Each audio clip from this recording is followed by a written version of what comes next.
damage pattern looks like, or basically where someone of Mr. O'Keefe's height arm would contact the rear tail light. And also the family of the perpetrator. Going forward, we Mogans are choosing to put our energy and focus into honoring Maddie's too short life.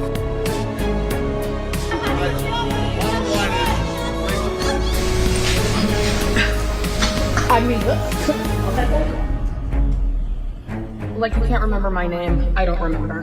What is no big deal to us is a big deal to these litigants, right?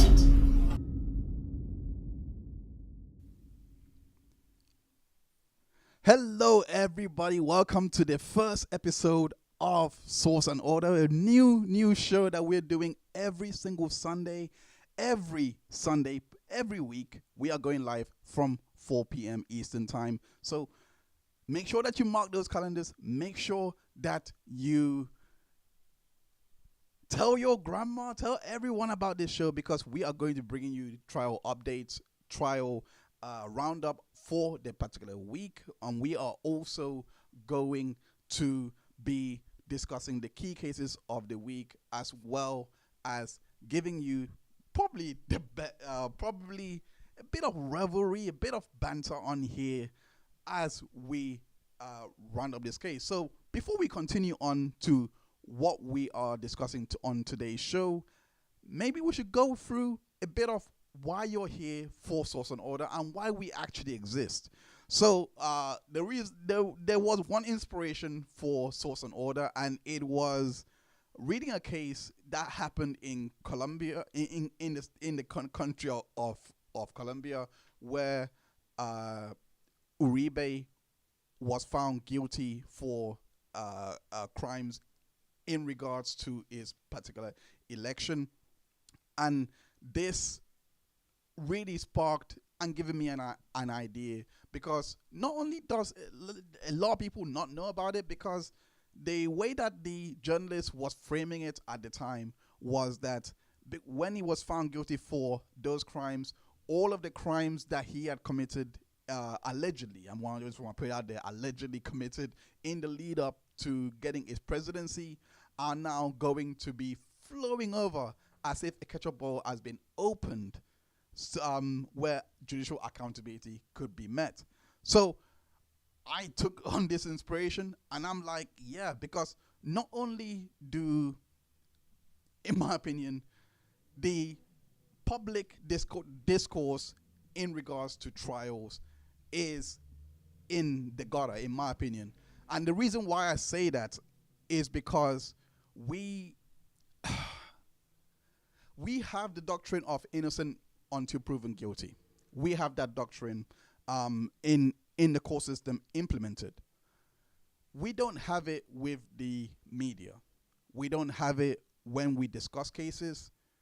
In fact, when somebody has been found in some way charged with a crime, people automatically assume that they are guilty of this particular crime, or it has been tried already, and the police bringing this particular case must have ironclad evidence.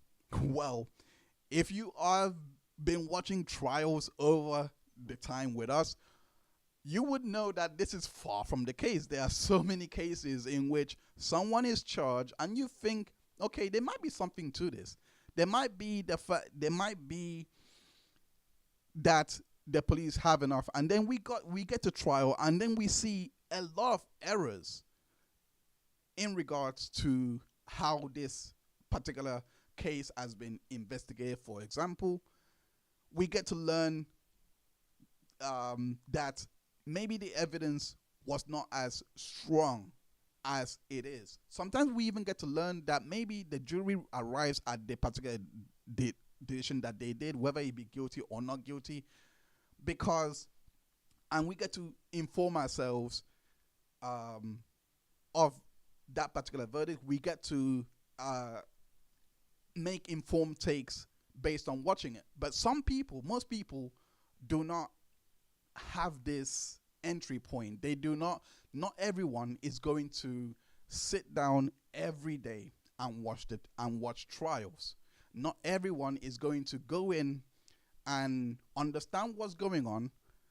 Go in and understand that a charge, even when a charge has been laid, then they're not going to understand that there is a next step. They're not going to understand why a sentence was brought in a certain way or why is like that. So hopefully on this particular show, it would be to bring the facts first and foremost while we are recapping on these trials and make it easier for you to basically digest this information and hopefully come off a bit more informed, because I really believe that we need to have that doctrine in our head, that benefit of the doubt, that innocent until proven guilty for every suspect, for every defendant that goes into a trial. The reason why I say this is because these are real people. Like, yes, I understand why we go to a default position when it comes to the victim, for example. We always feel sympathy for the victim, but at the same time, we do not want to go back to the mob rule years, because I personally feel like we have evolved from public lynchings. So the fact that we are carrying on the spirit of public lynchings into our media and our discourse and having that shape our discourse, I think that that's very dangerous.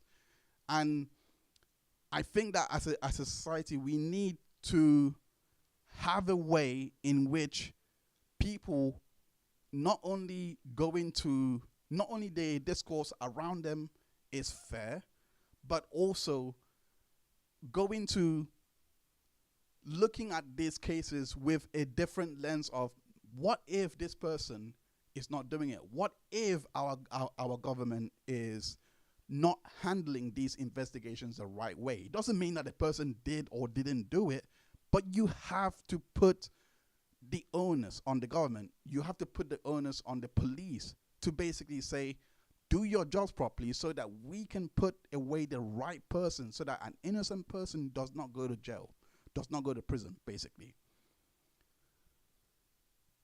Having that nuanced kind of understanding is very important for the robustness of the court system, which I feel is the best system there is. Like, yeah, of course it makes mistakes, but humans, like, how many mistakes as lynch mobs or made in their way of enacting justice? They have made mistakes too. So it's not like one way is perfect or the other, but at the very least, if you are going to comment on a trial, if you're going to say something, your words carry weight. You should know pretty much what you're talking about. You should definitely exercise caution before you jump into conclusions, because a lot of people do that, and everyone deserves to have their own voice. And I really believe that whenever we have these discourse, that it should be approach with the mindset of, what if this person is innocent? So if I can have one person believe that, or if I could just have someone understand that, in my opinion, that's the best world to live in. So so that's what drives me to do this show. That's what really inspired this show, because I want to have it so that you guys can have a space to discuss these trials, so that anyone that's coming in to learn about a trial, they are informed and they have 100% well, at least the well equipped to have the uninformed take, in my opinion. So that's why I've decided to do this show. So that's the source and order part of the way. Now, it is the channel's anniversary. It is 3 years doing this, and I appreciate every single one of you that have hit that subscribe button, hit that like button, to come and spend time with us, watch our trials. It keeps me up at night. I really want to deliver value for all of you guys.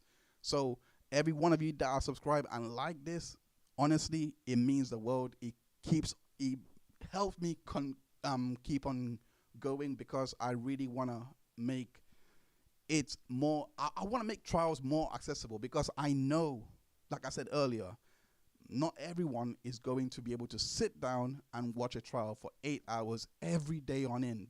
There are many people out there that can. I'm not knocking that. I'm saying, great, you guys can do that, but not everyone. So I want to have a shortcut way, a quick fire way in which people can be caught up with these cases, on top of the recaps that we do on this particular channel. So if you're wondering why I'm holding a mic like this and not using my usual mic, it's because for some reason it fell off my stand. So that has really affected how I'm going to present this stream today. So yeah, so that's why my mic is not really I'm using this temporary mic until I'm able to buy a new mic stand. So anyway, without further, let's go into what we're going to be covering today. So the first thing that we're going to be covering today is the Celeste case. We are going to be covering the Celeste Rivas and David case. And we're going to be breaking down what's been going on, because there's been a lot of discourse in regards to this, and a lot of information out there scattered and fragmented. I hate that. I really hate it when there's so much information fractured out there. So I'm going to be covering this and leaving all the links into the sources that I've used to cover this case, and I believe that these are the most reliable sources. They have spoken with they have spoken with the Los Angeles Police Department that are handling the case. They have done their research, in my opinion, at least in my opinion, that I thought that they are the best voices to have report on this. So I'm going to be doing my best to break down what has been happening with the Celeste Rivas case. Then we're going to be going into the trial of Mississippi versus Jeffrey Spence. In my opinion, it resulted in a mistrial, but in my opinion, I did not see what was happening within that trial. I wanted to know why it resulted in a mistrial, and it's a very interesting case. I'm going to be giving you the key testimonies from this particular case and why the jury may have decided to vote, well, be deadlock really, because it was a 6-6 split. 6 people believed that Jeffrey Spence was guilty. 6 believed that he was not guilty. So I'm going to be going through why that split may have occurred. Then we are going to be traveling over the pond to the UK, where I reside. I am from Luton. Luton, UK. You may have heard of Luton from, and key public figures like Andrew Tate or Tommy Robinson. All those figures. Yeah, so Luton is on the map because of those two and other public figures. But definitely, I'm going to be covering, or at least bringing updates to the Micheal Ward case, and finally talking about the Thomas Partey case, who is pending trial. So both of these cases, I am aiming to go to the courtroom to sit down and report as accurately as possible, come back and go live here to give you updates in regards to these cases. But yeah, so that is the agenda for today. Let me just say hi to the chat before I do go into to the first case. Thank you again, everyone, for tuning in. I appreciate you, Random Girl. Thank you so much. Thank you so much for using the chat. Random Girl says, yes, also people need to understand that just because someone is a bad person, quote unquote, it doesn't mean that they're guilty of what they've been accused of. Absolutely right. Absolutely right. And I'm going to be going through that point today. I'm going to, that point is actually a very good point, because it somehow reflects the trial that we are going to cover later on. But yeah, so if you have all your comments, all your views, all your perspectives. It is welcomed here. That's why this show exists. We want your perspectives on here. Let me know how you're feeling in the chat. I'm going to do my best to comment with all of you guys.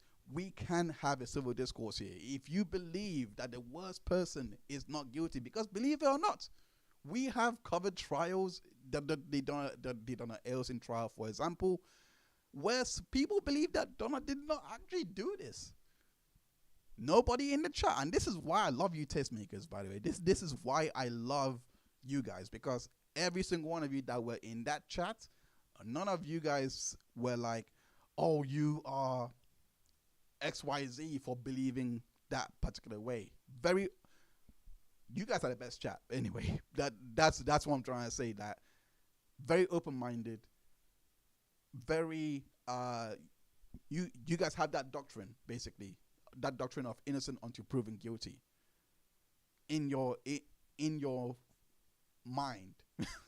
So I love the fact that most people in the chats that I've covered, in the cases that I've covered, I've always tried to give the defendant the benefit of the doubt, try to look at sometimes the evidence is overwhelming. I'm not saying take up for every defendant. Sometimes the evidence is just what it is. And we are going to have streams like that where the evidence is so overwhelming that you just have to say, yeah. We have been through that. The Nicholas Casodes case was one of them. So anyway, you can find all of our coverage and the catch-ups that we have done in the past in the playlist. I will link it below. So anyway, let's continue on to the Celeste Rivas case. I'm going to go, let me just get that up for you guys. So in the Celeste, so let's just go right here. Let me zoom in a little bit. Okay. So let's begin with this, because it says here new updates about the David case coming out, and it's not looking good for him. He had a matching tattoo with the victim, and mother reports that she was dating a boy named David around the time of her disappearance, also seen with a selfie. So the reason why I'm going here is because the reason why I'm going here is because that was found in it is because a lot of people believe that Celeste and David were in a relationship. That is a very heavy accusation, because if that's the case, we should be expecting to see charges of statutory rape or things like that. But that's not what's going on. Let's hear this. body that was found in singer David's car has been identified. The body has been identified as 15-year-old Celeste Rivas, and she has a tattoo on her finger with "shh" on it, which is the same tattoo that David has as well. It is worth noting that this tattoo is very popular and many celebrities have it, including Rihanna, Lily Allen, and also Lindsay Lohan. We spoke with Celeste's mom last week, and the mom said she's been missing for a year, and she also said she was suspicious when the news came out because she said that her daughter's boyfriend's name was David. Police stated that they do not have a suspect. Body that was found in singer David's car has been identified. The body has been okay. So, the reason why I showed that is because that tattoo that they have is why people believe that they are together, and also there was also a video. There was also they also theorized that they are together because of the fact that he made a song called Celeste in 2000. I mean, like, in my opinion, these theories, okay, fair enough. Like people are going to have their opinions, but I think this is something that we just have to be careful of, because end of the day, like I said, if there was something going on and the police have, because TMZ has actually reported that TMZ has actually reported that the home that David's home has security cameras all around the home, so they can see what goes in and what goes out. Not only that,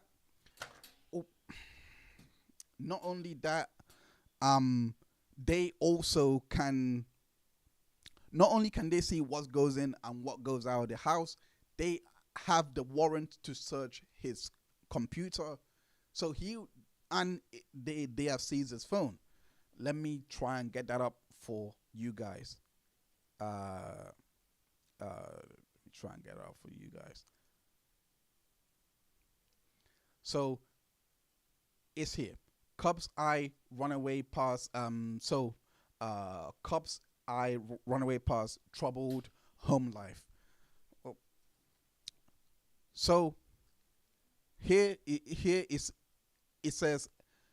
Celeste, the 15-year-old girl found dead in the trunk of singer David's Tesla, ran away multiple times because of trouble at home. Law enforcement sources tell TMZ. LAPD's robbery homicide division has been tracking Celeste's history, and they are trying to piece together the story of her life according to sources. Let me try, and this is extremely difficult to do with just one hand. So I am definitely going to be grateful to have a newsstand coming in next week. So bear with me. I hope you can read that. Anyway, we are told. Let me try. 1 second.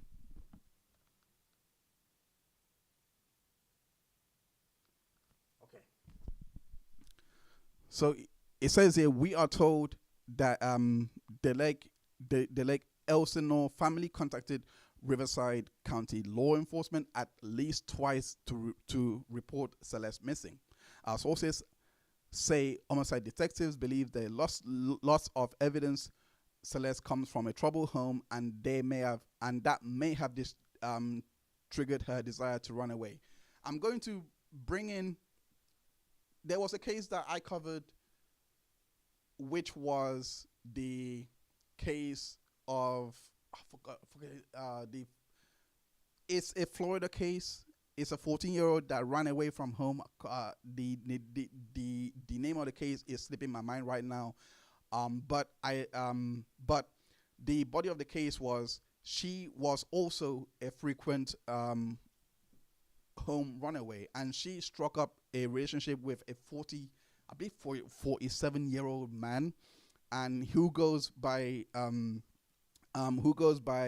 the name of Ronnie Walker. So I covered that case on here, and her name is Nelexa Alexander. So it's a very similar case in the sense of I'm only putting together a trend in which if they come from a troubled background and they are also runaways, they are going to, and it's just my own opinion here, they are going to be more susceptible to looking at the older figure as a protector or someone that they can confide in.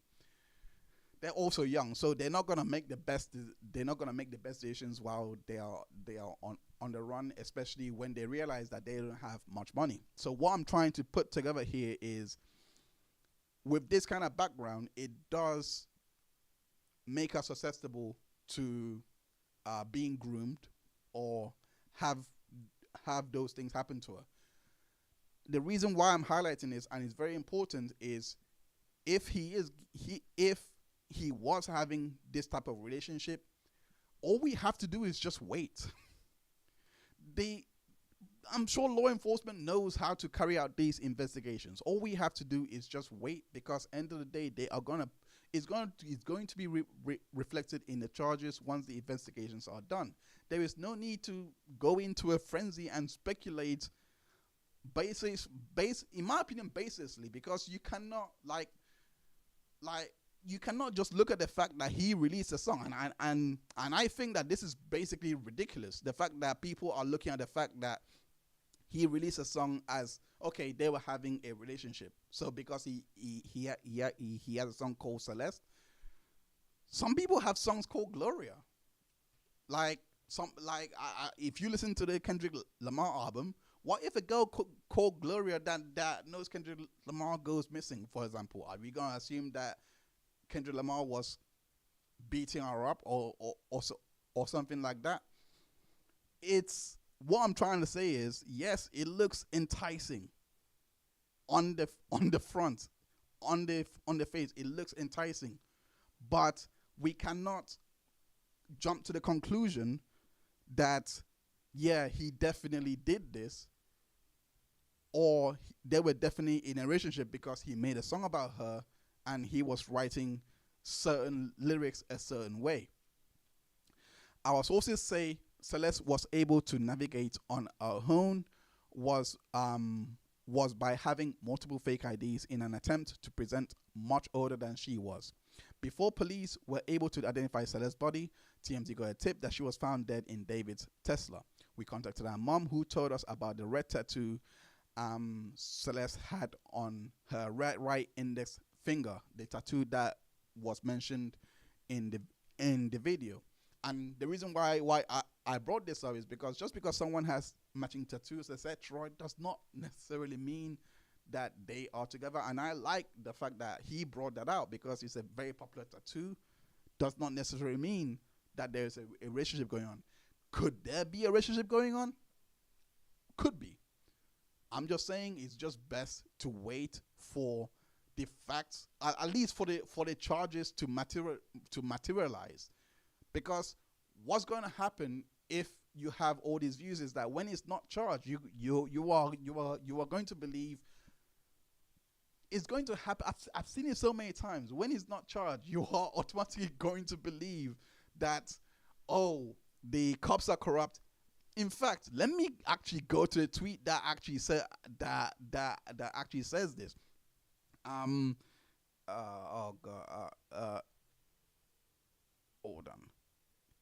on. Unfortunately, okay, the tweet is not here. Let me access my bookmarks. Let me see here. Okay, so okay, it's not okay. I am unable to locate the tweet, but but I have seen tweets from people saying that Celeste, because he is not Celeste, because David is a well-known singer, he has paid off the cops so that they do not look into what he has basically done. So he has paid off the cops because it was reported that the police have not named a person of interest or suspect at this time. So that report, so because that report was made, there was a lot of fallout. Let me go to that report so that you can see. It says here, Hollywood has been diligently the LAPD has been diligently investigating the death of Celeste Rivas Hernandez over the past several weeks. At this time, we can confirm that Celeste Rivas is deceased and her body was found in the front trunk area of a Tesla belonging to David Burke. The vehicle had been parked at the location from which it was towed for several weeks. So Miss Rivas Hernandez may have been deceased for several weeks before the discovery of her body. The LA County Medical Examiner has not yet determined the cause or manner of Miss Rivers' death. As such, it remains unclear whether there is criminal culpability.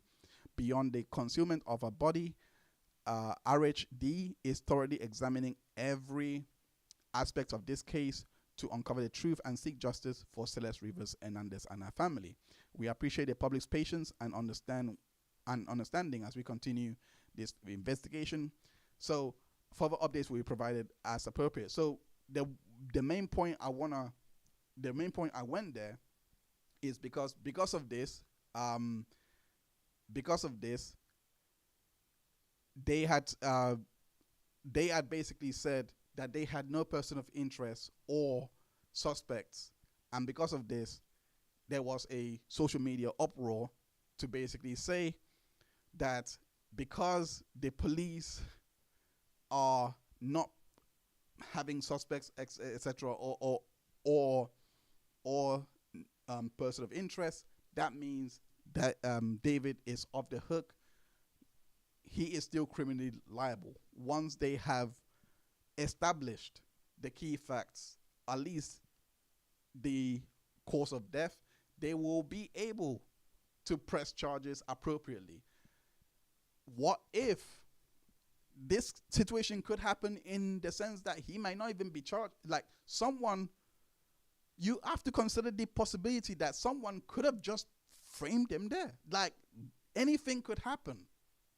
But that doesn't mean you jump to conclusion, especially with this particular case where no one knows anything. It's just that the body was found in his Tesla. I get it. That looks really sketchy. But you have to use your common sense a little bit. You have to use your common sense a little bit when approaching this, because if someone had committed a crime and had done something like this, why would they put the body in the back of the trunk and just leave it there? Why not burn the car up? Why not go through there are so many questions that should be rising up in your head rather than a conclusion, because that doesn't prove anything, in my opinion, just because a body is found in someone's car or near someone's car. Yes, it's all near David, etc. But if someone was out to get Celeste and they know that they can get away with it, it doesn't stop the person from putting if they have access to David's car, it doesn't stop him from putting it there, and just to avoid culpability. I'm not saying this is what happened, by the way. I'm just saying there are many ways to look at this. But believing that he definitely had something to do with it, let's say that the police do not believe or does not have any evidence tying him to that, but tying him to the murder, but they have evidence that they were having a relationship that was likely sexual. I'm not saying this will happen, allegedly, but let's say that. And they charged him with statutory rape. That could happen. Like, two things can be true at the same time. He may not be responsible, but he could be having an illegal relationship. There are so many ways to look at this, and I don't think, especially right now, where this is not the time, in my opinion, to jump into conclusions.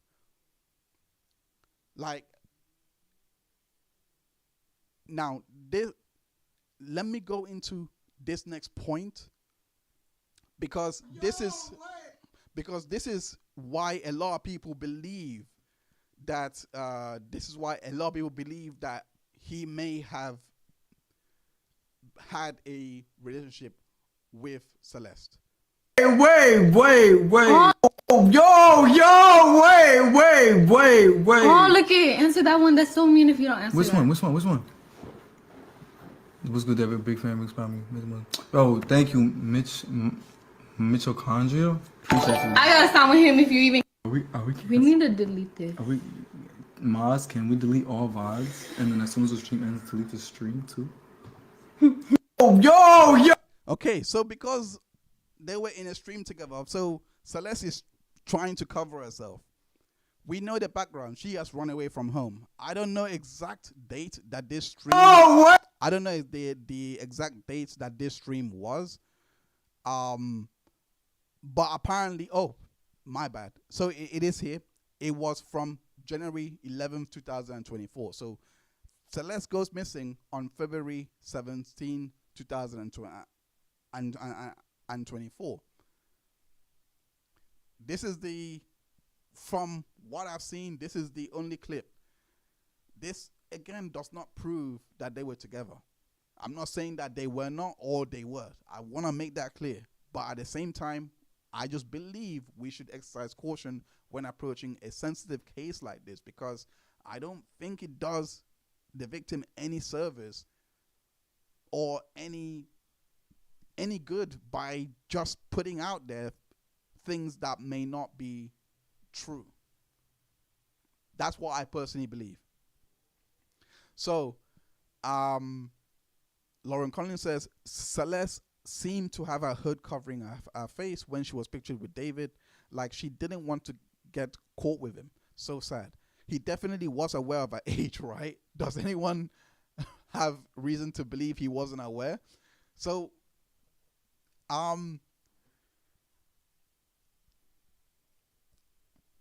this is why I said they have his devices. They have the police, the investigators. They have access to his homes. They are able to see what goes in and what goes out. I do want to put it out there because I did find, because it was reported from Fox LA, that it was reported that, hold up.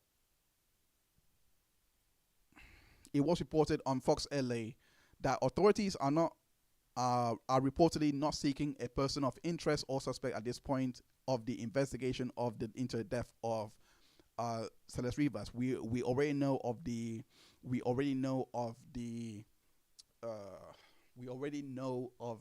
homicide determination that there is none. But the main point I want to go into here is what has been reported here. It says online sleuths, of course, the journalists here have been watching what's been going on with the case. They say online sleuths were quick to accuse David of moderating his own subreddits, then allegedly deleting critical posts of him amid the investigation into Rivers' death. I want to bring out here and say, if he actually goes on, I'm not sure if this will come into evidence. I'm not sure how the rules of evidence would handle this particular part.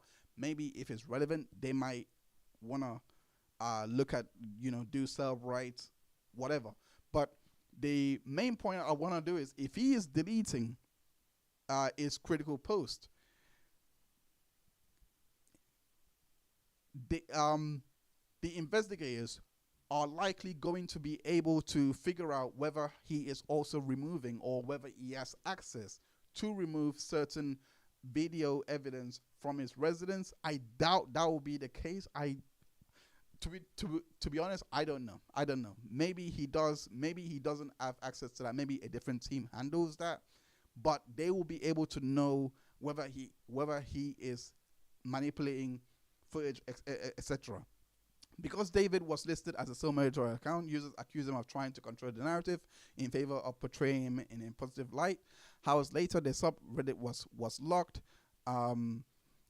This came after someone claimed they moderated David's Discord server, and Twitch channel posted a message saying they did not know about Rivers Hernandez. In the message, the mod says that they are not aware of her true age or that she was a missing person. According to that admin, based on what was shared in David's Twitch streams from Rivers Hernandez's role in the Discord server, they believe she was around 18 or 19 years old.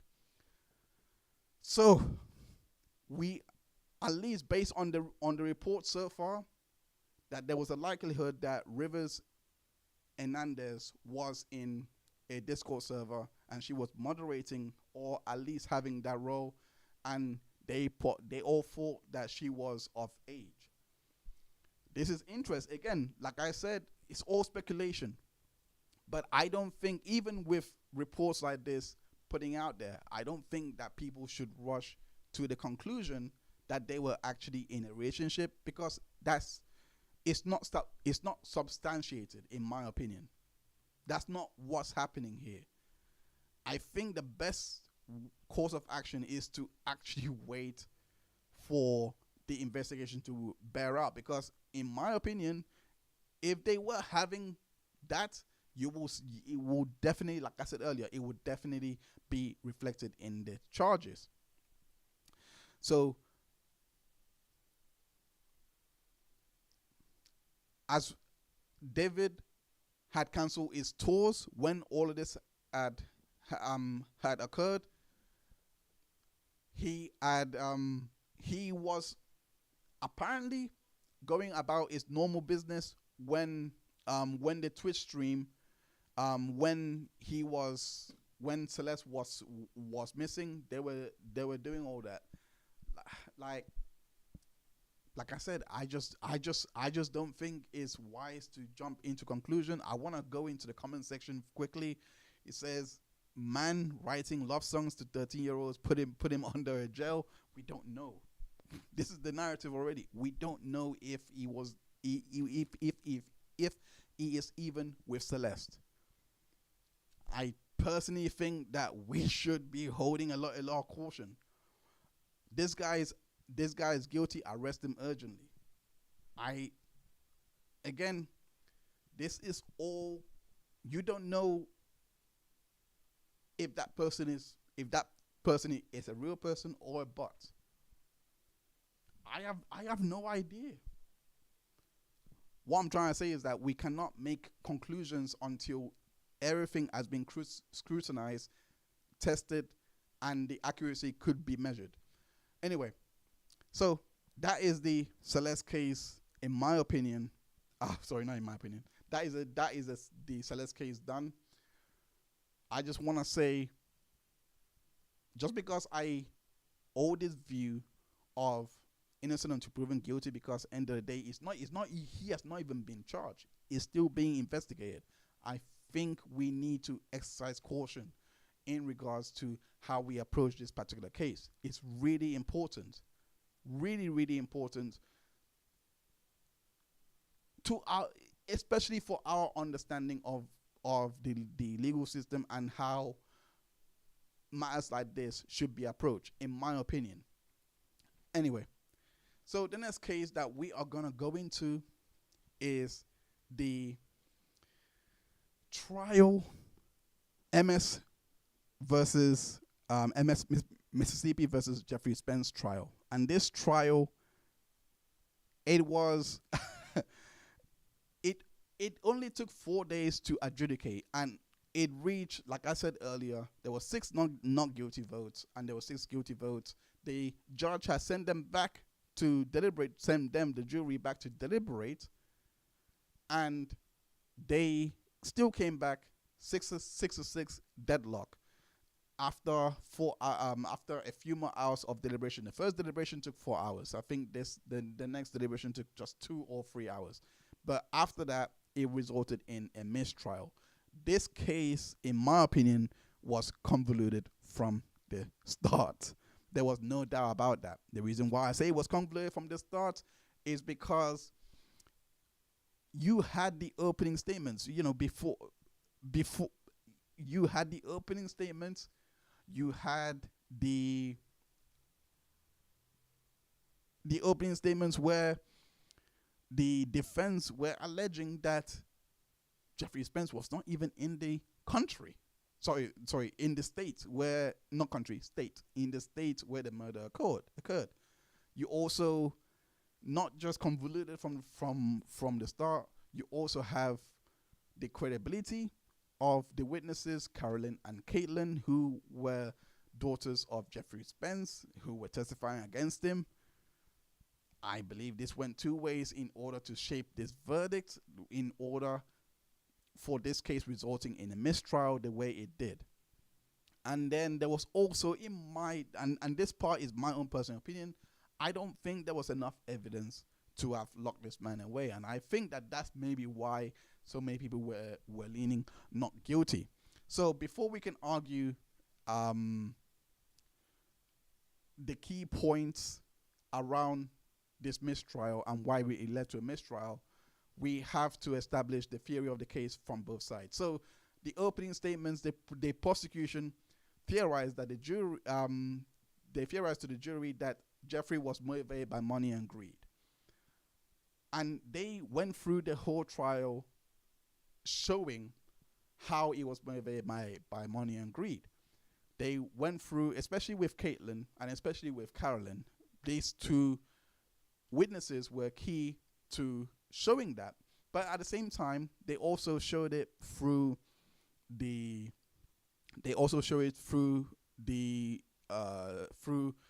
witness on day 2, I believe, who was doing who done the inventory log of the investigation.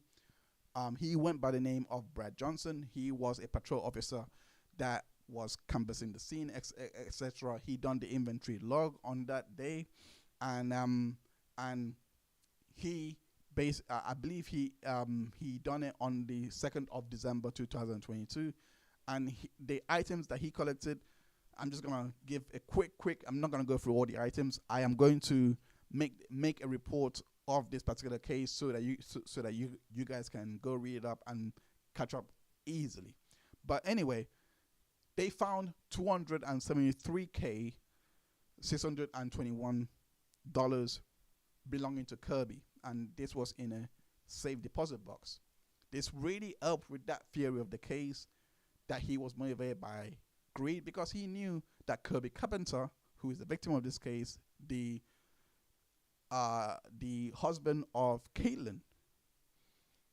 So, well, now deceased, but you know what I'm trying to say. But anyway, but he had a lot of money, basically, just by the inventory coming and what was recovered from the safe deposit box.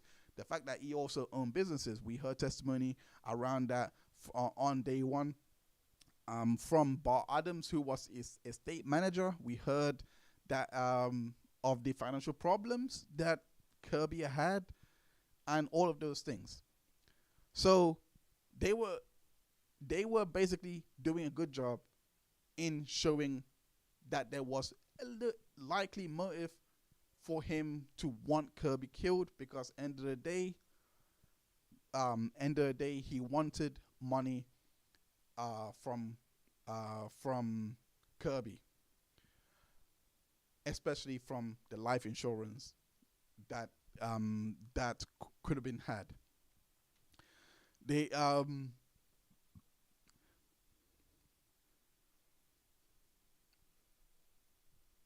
They also said that they also laid and said that Kirby was gunned down and his body was found under the tarp. He theorized, he being Tad Mueller, who was the DA presenting the opening statement, he theorized that Karen and Jeff had returned to Mississippi on the 3rd of December, and the funeral was on the 20th of December 2022, and then after that they had returned to Virginia. He also said that in all of this, in all of the evidence that they have gathered, that Kirby's pistol and satchel of money was missing, and the prosecution believed that this was due to Jeffrey having a hand in this murder. They also theorized that Jeffrey had come back into the county, into Tipper County, to see Kirby, and that we're gonna hear that from the daughter. So that is how they believe, and that is why they believe that Jeffrey had done this. However, the defense came out swinging in their theory of the case. They immediately said that they're trying to make a square peg fit a round hole. They theorized that they presented a third-party corporate defense, basically, and they basically said that Kirby was living a dangerous lifestyle, that he was a drug dealer, that he had many altercations and many enemies that wanted a piece of, not only wanted a piece of his wealth, but also he just wasn't a great guy, that all of these people had a vested interest to want him dead, not. And of course, the goal of arguing this is to say that Jeffrey Spence could not be the person to have done this, because there are other people that had an interest of killing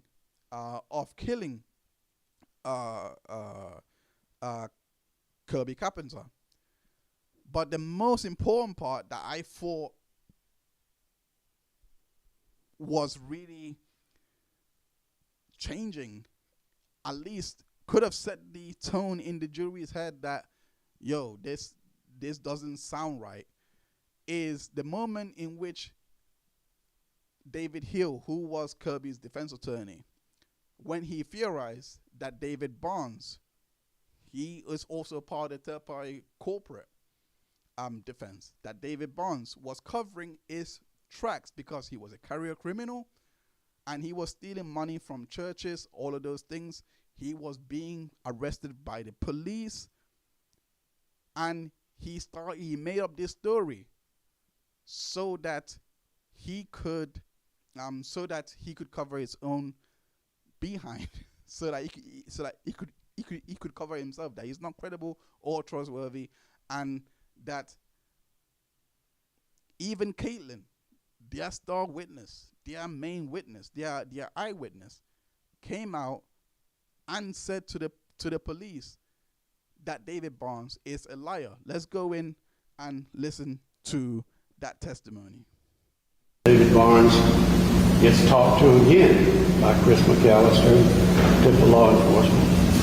Doesn't say anything about Jeff Spence or anything. He gets talked to again in 2023 about Kirby's case.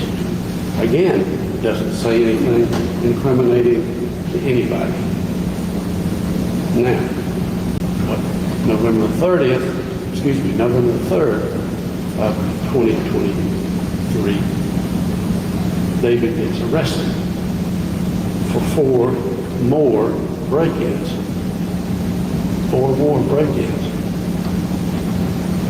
And that's when David is savvy enough with the criminal justice system in Tippah County to know that, holy cow, I'm in a whole bunch of trouble.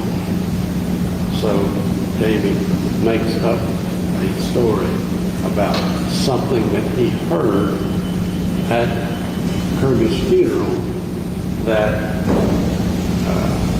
Caitlyn, that's Kirby's girlfriend, something that Caitlyn said at the funeral, incriminating herself and her father. It took him a year to come up with that. He came up with it because David is savvy at covering his tail end, so to speak, getting some sort of benefit, some sort of relief. I'll tell you a story about it in just a minute. And that's the evidence that they were flying on. When I got involved in this case, that was their evidence. It's what David Barnes said. David Barnes is not credible. He's simply not credible. And later, recently this year, Caitlyn, who felt like she needed to get herself out of trouble, get herself back to her baby, gave a statement to law enforcement. And part of that statement was, David Barnes is a liar. What David Barnes said, I said at the funeral home, is a lie. He's simply making it up. And that's in keeping David Barnes's personality and his temperament. When he gets himself in trouble, he tries to do something to alleviate the trouble. And I'll tell you this, David Barnes one time stole a church's money. He stole the money from the church in Faulkner, up in Tippah County. And to cover his tracks, to help himself out, you know what he did? He tried to burn the church down and burn all the evidence. And that just shows why the jury may have gone into this case with thinking, okay, let's be balanced about this. Because the players connected to this guy does not seem to be credible. Because and I wanna go into the key players of this particular case. The key players, and this was established through Chris McAllister's testimony. He was the first witness, and he was the lead investigator in this case. And he basically established all their findings for the case and the relationships between everyone involved. David Barnes was established to have had a relationship with Kirby Carpenter, and he used to work for Kirby doing odd jobs around the house. He believed he being Chris McAllister believed to have sorry, let me start again. David Barnes was believed to have seen the tensions between Jeff and Kirby during the time that he was cleaning the house and doing all those things, etc. So it was just giving the impressions of having of there being a possible motive by Jeffrey. Then we heard about David Hancock. I believe this was in the cross-examination. I believe this was in the cross-examination of Chris McAllister. I don't think it was brought up on direct examination, but the relationship with Kirby Carpenter was that he had threatened to kill Kirby, specifically saying he wanted to shoot him in the face. And this was over a money dispute. I believe it was also a drug deal as well. So these two had that relationship. We also heard about the relationship between Ray Palmer and Kirby Carpenter. And this Ray Palmer had purchased a liquor store from Kirby Carpenter, and he defaulted in payments. Well, I'm not gonna say defaulted. That's a more technical term for mortgage. So I'm gonna say he just couldn't continue paying the money. So they had money issues, and they were quarreling. On top of this, now we did hear testimony from the estate manager. I forgot his name already. Matt. Kirby's estate manager, Bart Adams. Bart Adams just got his name up. We heard from Bart Adams that he was sound. You know, that he was a sound person, that he seemed normal to wanting to. Of course, this doesn't give the full picture, but based on the testimony that was given, what came out in cross, that Adam Gates, that Ray Palmer had issues with Kirby. Then we heard about Adam Gates' relationship with Kirby Carpenter. He also owed Kirby money, and they also had issues. But he came out on cross-examination, direct examination, that Adam Gates died of COVID before Kirby had died. So he could never have done it. But he had money issues. That's going to come important later. So hold on to the name of Adam Gates. Bart Adams, of course, we already said he was Kirby's estate manager that was hired by Manny Jane Jones, who was Kirby's mother. And that's basically the relationships. So before hold on a second. former expert Shannon Burgess,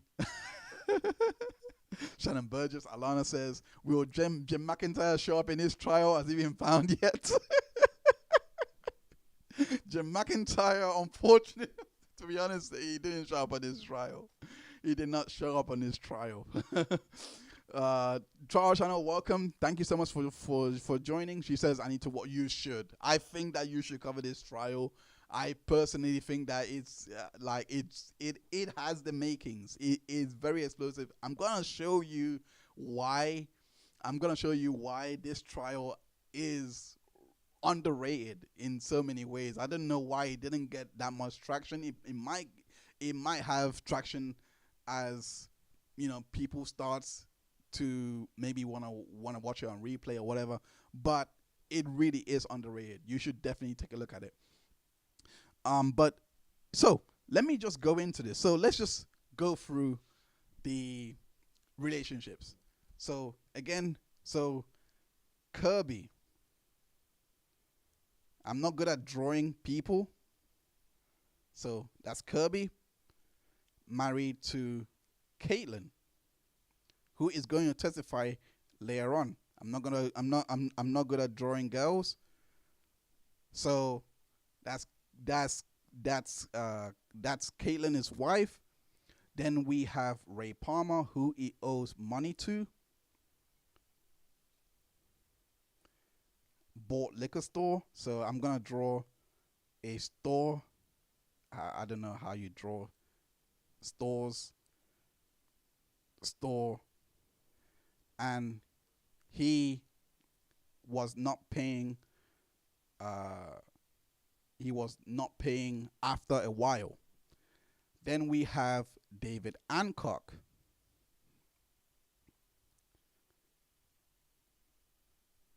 David Hancock, not again, also known as Kirby. I'm gonna put a gun there. This is him holding a gun. He says, I'm gonna put a thought bubble. He wants to shoot Kirby and kill him. So that's David Hancock. And then we have Adam Gates, who is dead. Gonna draw a tombstone. Yeah. So that's Adam Gates. Trial Channel says how many days? It's like it was like 3 or 4 days. So it's not a lot. Trial Channel says, I didn't realize it was an art channel. We have to innovate. We have to start painting like Picasso, baby. Okay. So that's Adam Gates. Unfortunately, he died before Kirby's death. And those are the key players. Those are the key players. Keep that in mind. Keep that in mind. So let's go back into the testimonies. I'm gonna go to the key testimonies that I believe shaped this verdict. Again, remember, we have already established that Kirby was someone that was a rich man, and he owned a lot of assets. They went through that. We're not gonna be going through that on this stream too tough. We're not going to be going through that piece of evidence too tough on this stream. But I'm gonna go into the key testimonies from Caitlyn Spence, as well as Carolyn Arauyo, or I don't know how to say her surname, but these testimonies, in my opinion, really changed or shaped this verdict in a profound way.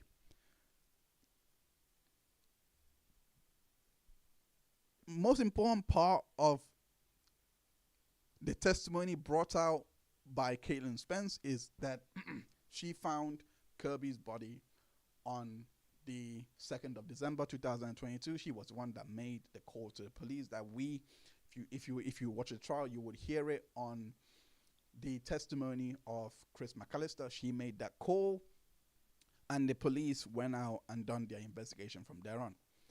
Apparently, according to the investigators, Kirby was already dead from, I believe, on the 30th that the murder had occurred.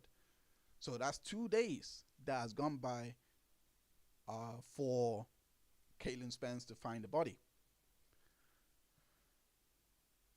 Funny enough, she also came up as a third-party culprit in the defense case, and we are going to get to that. We are gonna show how that happened. But anyway, she also gave testimony that Jeffrey Spence came back to Mississippi from Saltville on the 30th, saying that he had brought a package, a package stand or something like that, and placed it under a 5-gallon bucket in the open shed that they had around the house. Remember, Kirby and Caitlyn were living together at this time. And after he had done that, he went back to Virginia. That was her testimony. She also testified that Jeffrey had told her that Kirby had asked him to bring a package back, and it was a package of drugs, and this was implying that that Kirby and Jeff were in a drug deal, basically, that it was to resell drugs. It was established that Kirby was a drug dealer. She says that Jeffrey had told her in December, we don't know the exact date, in December 2022, that he believed that the investigators would find the drug dealers, killers that had killed Kirby. Now, it would be very important to have the date established. You know me. I hate. It's the bane of my existence not to have these things etched in stone, and I'm very surprised why the prosecution, the prosecutors during the direct examination did not try to get into the specificity. Damn these words. The specifics of this particular testimony, because they could have. She had testified that she spoke to Kirby on the 1st of December 2022, and they saw each other again on the 17th of December, I believe, and the 20th of December for the funeral. So these are 3 dates that we have to establish when she told him, when she told her about that drug deal. If it was on the 1st, it becomes very material to the case, because at that point you'll be like, okay, so he's definitely confirmed that he was at the residence, or at least in some way gone to see Kirby. But I'm highlighting this because that was not established. Because again, if it was on the 20th or 17th, it's a bit weak, but at the very least, you have given enough timeline to ask the question, why would he have that knowledge? Because the reason why I also highlight this is because she spoke to him again at the waterfall. This isn't the waterfall. Actually, to be honest, I don't know if the waterfall is the same waterfall from the Karen Reed trial. I don't know if it's the same waterfall. But they were at the waterfall and having a discussion about this particular murder in 2023, I believe on the 23rd of June. So these are dates in which they have contact. But she said that he told him this on December 2022. She also testified, and like I said, we are now going to go into the waterfall testimony, what he had basically told her at the waterfall. Who killed Kirby Carpenter? When I had the waterfall conversation with my father. Okay. Can you tell the jury about that conversation you had with your father? And I'll tell you what, did you have a conversation with your father in December of 2022 before the waterfall? Yes, sir. Conversation? Mm-hmm. And it was about whether, I'll ask it to you this way, did you learn that your father had come back to Mississippi from Saltville, Virginia on November the 30th, 2022? Yes, sir. And when did you learn that? In December of 2022. And tell the jury about that. Yes, sir. Yes. Tell the jury about that conversation. It was after we had found Kirby, and of course, the whirlwind that was. We were talking, as you do in these situations, on what could have happened, who could have done it, and he implied to me, he told me that he had brought a package to Mississippi, back to Mississippi, placed it under a 5-gallon bucket in our open shed, and then went back to Virginia, and he thought that those were the people that Kirby would have met that night that that killed him, and that he had that those would be the best. He thought that's who had taken Kirby out. Okay. So he told you this story that he came back to Mississippi, if I'm understanding it correctly, to leave something in the carport under a 5-gallon bucket. Yes. All right. Did that seem unusual to you? It was. I didn't think it occurred often, no. So yes, I thought it was unusual. But he explained that Kirby had asked him to bring a package back. I asked more questions, and it was a package of drugs. He implied that they were pills, and that was where he placed them for Kirby to have later that day. Is what he told me.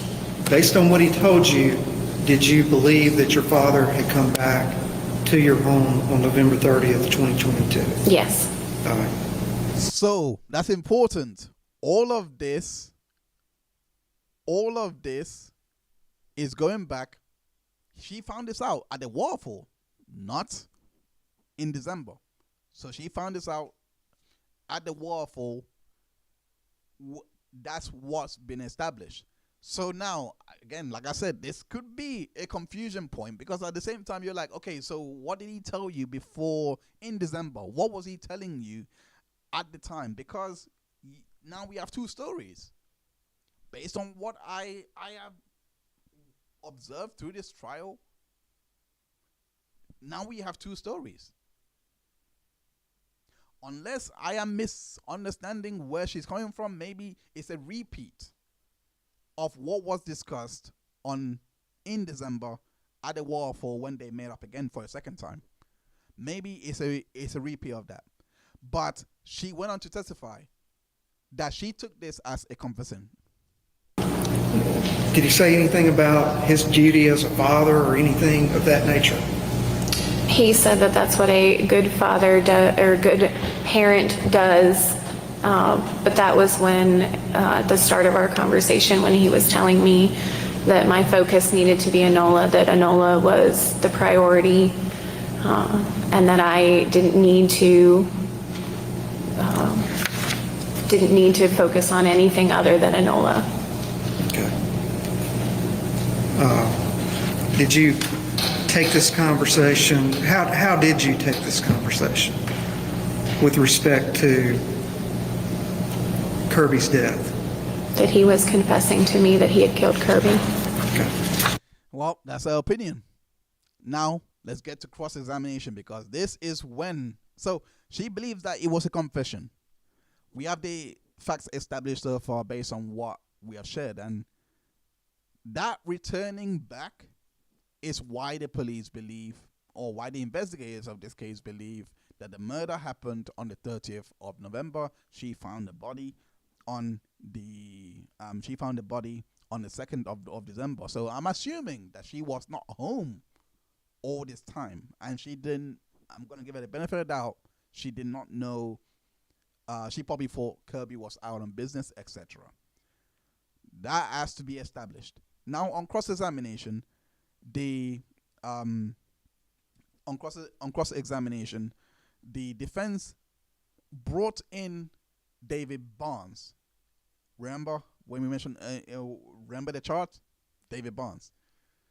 He was the person that was working for Kirby, knows the ins and outs, or knows the ins and outs of the tensions between the families, etc. And he had basically said to the police that it was definitely Jeff Spence that carried out the murder. So they were asking questions. The defense was asking questions in regards to this fact and highlighting that it was his testimony or his statements to the law enforcement that led to the arrest of Karen, Jeff, and Caitlyn. So these three were arrested based on David Barnes' testimony. Let's go into the cross-examination where they go through this in detail. What David Barnes says he told Chris McAllister and other law enforcement officers. Yes, sir. About a statement that you had made to him. You had made. Yes, sir. Okay.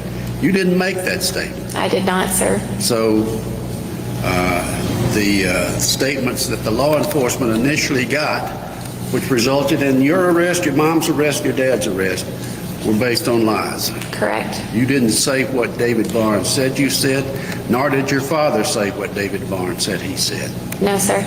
Didn't happen. Conversation didn't happen, no, sir. Okay. Not with me.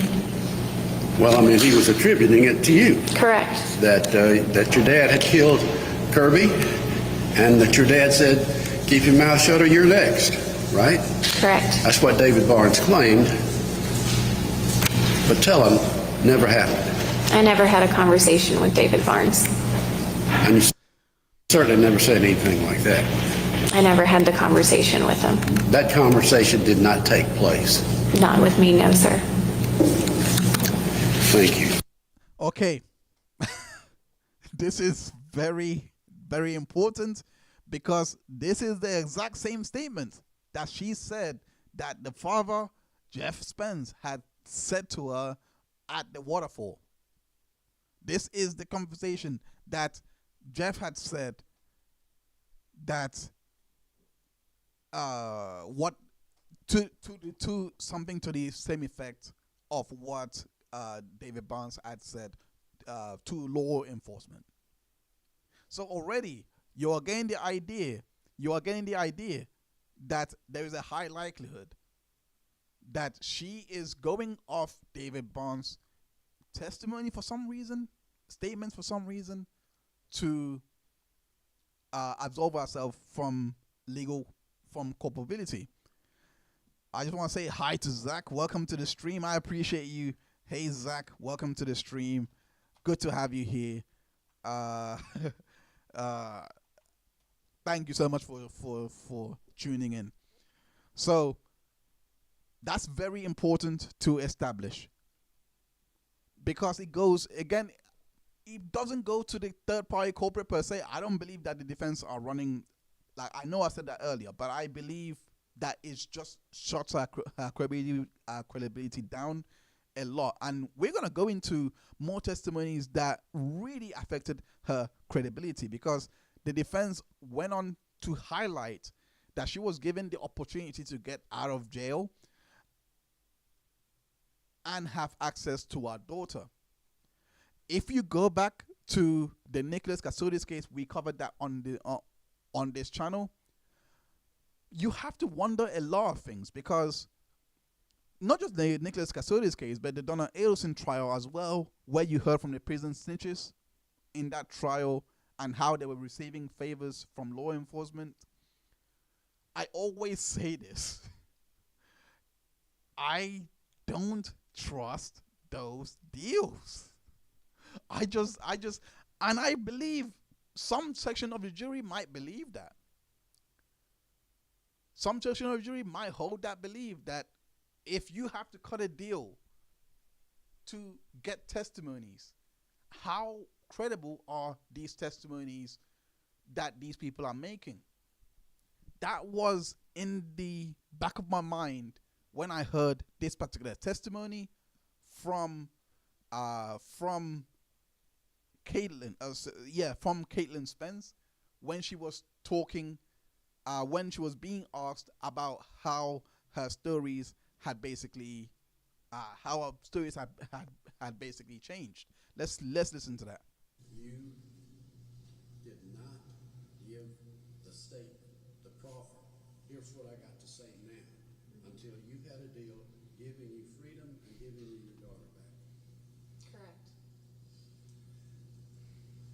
And your case is not over with until you come into this courtroom and say what you've been saying that was the truth all along. Correct. So you changed your testimony in April of this year. I told the waterfall story, yes. April? I thought, yes. April of this year? Yes. And you say you told the waterfall story because you were so concerned about all the Facebook chatter and the confusion, and you just had to hear it from Jeff. When you're saying that you're asking me about I confronted Dad at the waterfall, yes.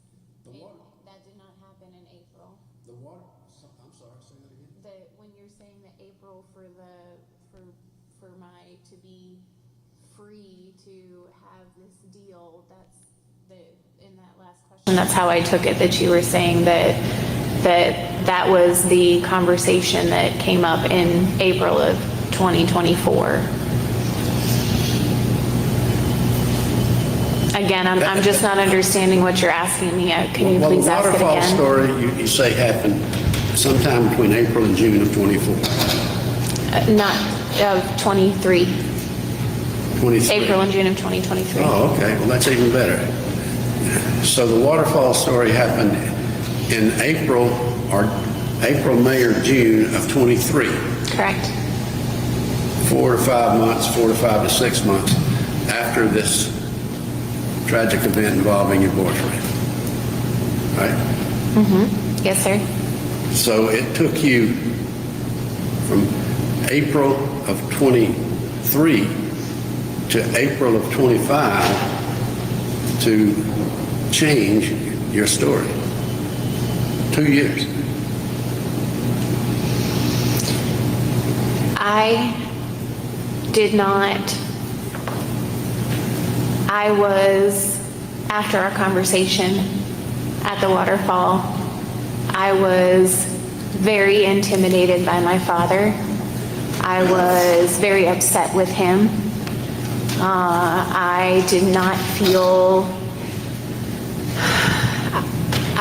feel like I could come forward. I believed that when we were arrested that my father would come forward and tell the truth. And I did not want to have to be testifying against him. I did, yes. It seems to me that that's exactly what you're doing today, is testifying against your father about something that you held for 2 years and you only gave up when you got some relief from the state of Mississippi, and you gave it up for the reasons that I'm saying. I am testifying today with the truth because I feel that the truth needs to be heard. You testified a little while ago that she gave testimony that this truth needs to be heard. We heard that before. We've heard that before. The reason this the trial channel says, when did this crime occur? The crime, according to the state, possibly occurred on the 30th of November 2022. The body was found on the 2nd of December 2022, and the call was made by Caitlyn to report the body that she has essentially found. She called 911 to try and get help, etc., and that's how we got here. So that's her testimony in regards to her saying that she said that the truth needs to be heard. This next part is, my opinion, is kind of where the case hinges a little bit. Let's go on. Waterfall confession or waterfall statement or whatever you want to call it occurred because you were emotionally unstable, you were emotionally upset, and that sort of thing for those 2 years? No, sir. Didn't you talk about therapy and counselors and? When you say 2 years, that was 2 years when from the April call to and then when I was incarcerated and we were waiting for our trials and our sentencing and our hearings. It was not 2 years from the waterfall. Kirby's death was in December of 2022, and the waterfall happened between April and June of 2023. And with the text message we had, I believe we could say June of 2023. I'm asking you specifically about the time period between December of 22 and April or June of 23 for that 4 to 5 to 6 months. You've testified that you put pressure on your father on the walk to the waterfall because you had been so upset and that sort of thing. It took me 6 months to confront him, yes. And did I hear you correctly when you said that during that period of time you were dealing with all sorts of chatter on Facebook and you wanted him to say what you now call the truth? No, sir. In that 6 months, I did not know that my father was responsible for Kirby's death. Well, no. That's what No, sir. That's what you specifically said. Yes, in June of 2023, when we had the waterfall conversation, that is when I believe he confessed to me, and I believe that's when I knew that my dad had killed Kirby. Okay. Like I said, everything. So she is definitely stuck to the waterfall story. She believes this was the confession from the dad. Now, the next part of this cross is why I believe so many people, 6 people, had enough reason to be very doubtful about what they have been presented by the prosecution, because the defense went on to show the text messages that was going on between Caitlyn and Karen Spence, who is her mom. And the nature of these text messages, in my opinion, is game-changing. Let's just go and watch. Let's just go and watch, because it's game-changing for me.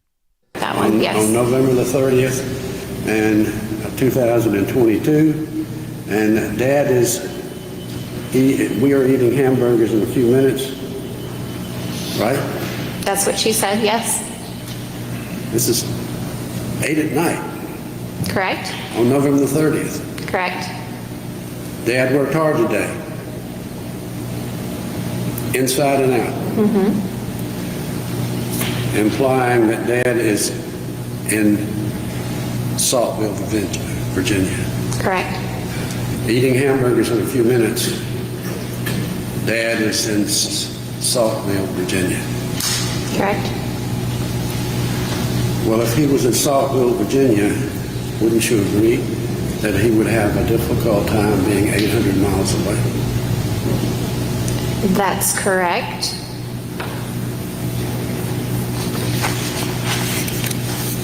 November the 30th, 2022 is the date that the Mississippi government assigns as the date that Kirby was killed.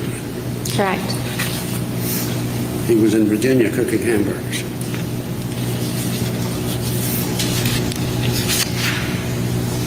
That is what the text says.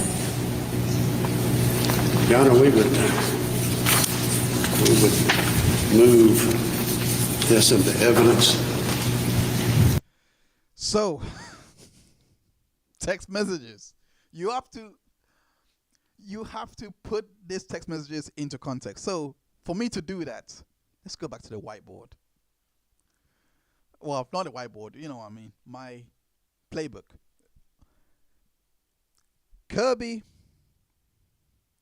Caitlyn, Caitlyn gave her ponytails. Caitlyn speaks with Karen, who is in Virginia. Has the text messages basically said, because Karen was in Virginia. We never heard anything about Karen coming back to Virginia. Sorry, coming back to Tippah County where the murder had basically occurred. So Karen, Virginia, 800 miles. She is, I'll give her more hair because we have seen her mugshot. So she is on the phone. I'm gonna put the phone in her hand. Yeah, she's on the phone, messaging, saying hamburgers.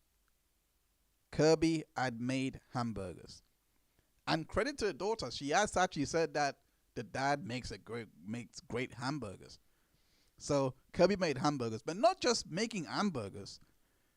Kirby was also napping.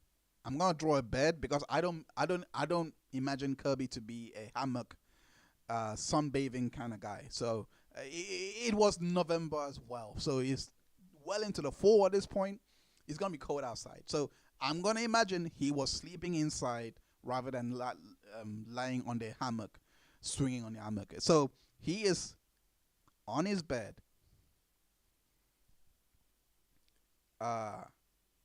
napping. So she says, we have Karen, who says, your dad has made hamburgers. Oh, sorry, making hamburgers at 8:03 p.m. He was napping. I'm paraphrasing a lot, but let me actually read out verbatim. It says, Dad and I are eating hamburgers in a few minutes. He just got up from a good nap. From a nap. He just got up from a nap today, inside and out. The hound dogs are back on the porch. Love you lots. So that was sent at 8:04. In response to Caitlyn asking her, what are you eating for dinner? At 8:03. So, a lot of problems. Let's say that Kirby, I don't know how long 800 miles is. I actually don't know. Let me try and find it on Google Maps for a second. Maybe you guys that are in the chat who probably know the area way more than I do. Hold up. Let me. Oh no! Don't actually. Hold up. I'm trying to get up Google Maps. Sorry about this. But I'm trying to find out how far. I'm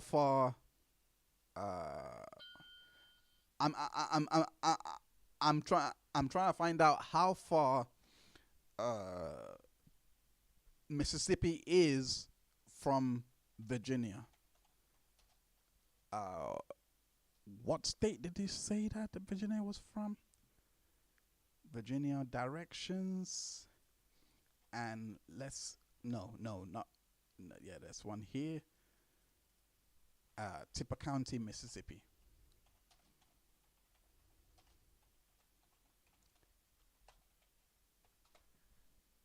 I should have done this earlier to make time, but apparently, as you guys can see, pardon the language, apparently it's 10-hour drive.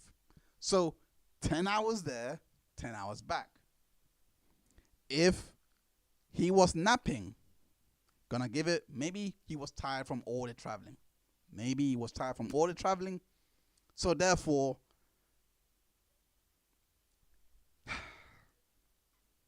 he must have left to come back from Virginia because he would have had to travel on the 29th to Mississippi. So he must have traveled back from Virginia at 8:03.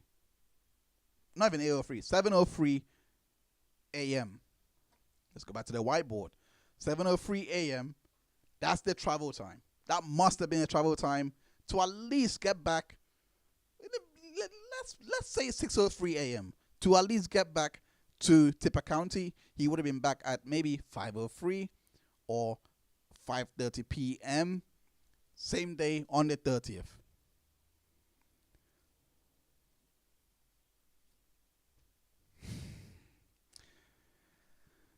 She gave testimony that they left Mississippi.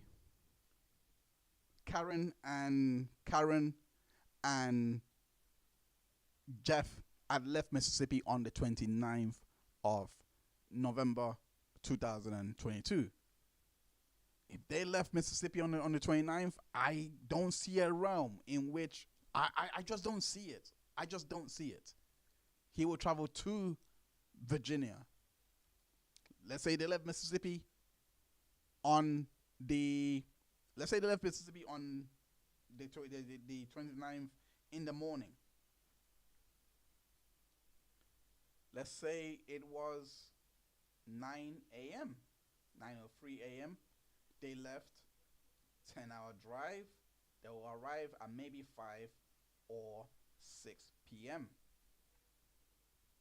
This is the 30th. So what, for this theory to be true, Jeff would have had to realize when he arrived at Mississippi, assuming he arrived at Mississippi, not make a detour around the way and say, you know what, I forgot something. Karen, you go all the way to Virginia. I'm going to go back to Mississippi. I forgot to do something. So let's just say that didn't happen, and they actually went, because it's just impossible for him to turn back and then Karen goes back. How is he getting back to Mississippi without the car? How? But let's just say that they went all the way 5 to 6 p.m. So let's say 7 p.m. he gets a call. Maybe if he did get a call from Kirby, we would have seen it in evidence. That didn't happen.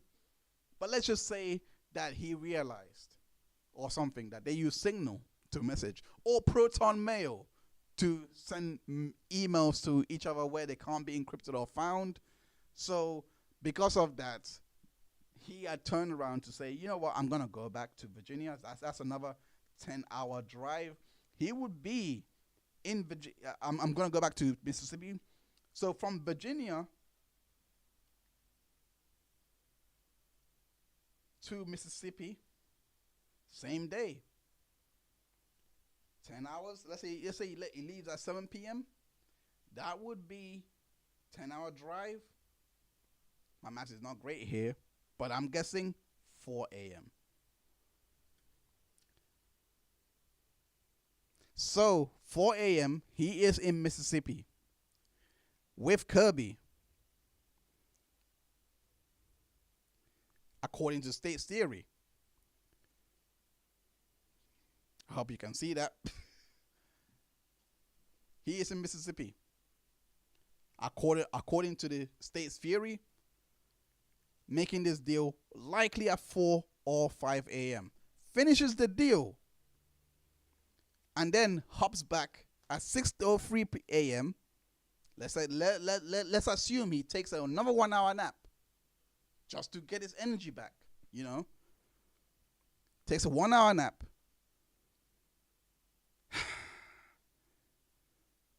And then drives back to Mississippi after, you know, now we can infer that maybe the in and out text is basically this traveling that he's doing all around the country. Minimal sleep. 1 hour naps each way. I'm giving 1 hour naps just to have this theory fit. And in a world of this, maybe this theory goes perfectly. It goes perfectly because at 6:03 he makes a journey back to Virginia on the 30th. This is Miss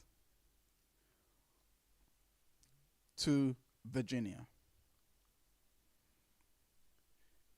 goes back to Virginia at that point, and then reaches Virginia at 5:30 p.m. This is the 30th of November. Before you said that there. But he reaches the point there and then takes another nap. Wakes up, makes hamburgers. How likely is this? How likely is this? Let me know in the chat. Let me know what you're thinking. If you're watching this back on replay, let me know if you believe that this makes sense. I don't. I just don't think humans work like this. It's possible. We have laid it out here. It's very possible that this has to be done because he is likely going to make a lot of money. How would he kill Kirby and leave him where he did around, I think he said around the top or something like that? How would he do that? Hide the body, leave back to Virginia in 1 hour. In fact, it's not out of the realm. It's not out of the realm of possibility. Murders just take instantly. We saw that in the not Karina Cooper. Well, Karina Cooper trial is one of them because he was shot in.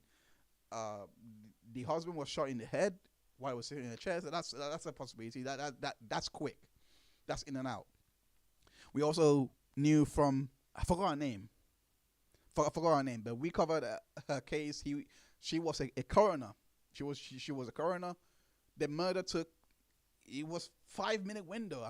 I think she had to do it 5 or 15-minute window. This is why I believe she should have gave testimony to at least give doubts to that bit. But I'm digressing. End of the day, could that murder be done in this 1 hour window that he had? This 1 hour window from 4 to 6 p.m. 2 hours actually. Exactly. This is a round trip.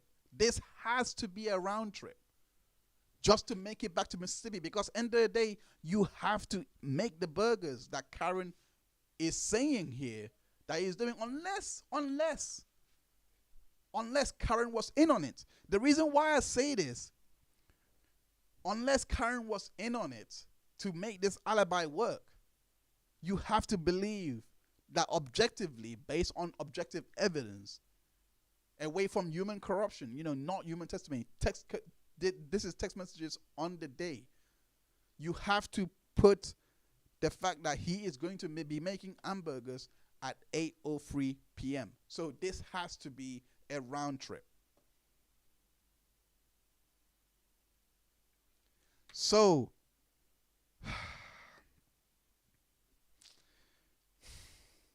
now let's go to the next key evidence. And in my opinions, key testimony. And in my opinion, this testimony, this witness is not really that important. She only came in to give character witness. It was Carolyn Arauyo, who is the daughter of Jeff Spence. And 10 hours each way. So 10 hours there, 10 hours back. Let me go back to the Google Maps again. I'm using the Google Maps estimate. We don't know the exact location that he would have to be traveling to. So I'm just putting anywhere in Virginia and anywhere in Tippah County. I didn't put the exact address. I don't think it makes much of a difference. It probably shaves off maybe 30 minutes from the time. And I was even gracious to just put it down to 10 hours alone. I'm not considered the 58 minutes that we see here on the journey. So, but anyway, moving on to the next testimony, we heard from Carolyn Arauyo, and in my opinion, she was only a character witness because she mainly testified to what the father was like, and she only covered the time period of 2014 to 2018, around that time period. So that was the time that she was covering and how she knew Kirby. Now, she gave testimony that her dad, when they were watching TV, her dad had said that if if he wanted to kill somebody, he would use shotgun casings. This was in 2018. Let's watch. Seem to be relevant. So we would watch a lot of movies, and that Jeff always likes to dialogue. So one of the things, initially that kind of perked me up to like, this is odd. We were watching a movie and he said, oh, well, if I was ever going to have to kill someone, I'd use a shotgun. And that's because you wouldn't have to worry about the casing. Who said that? My dad. Okay.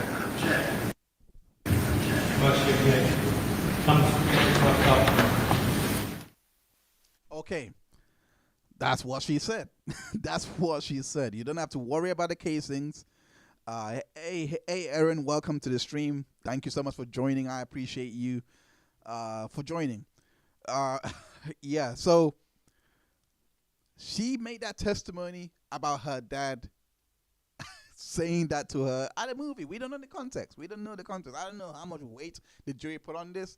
Maybe not that much. But she also gave testimony in regards to the dad knowing how to cut the security cameras from the house that she was staying in at the shed. Let's go and watch. And after that, did y'all install video surveillance around your property?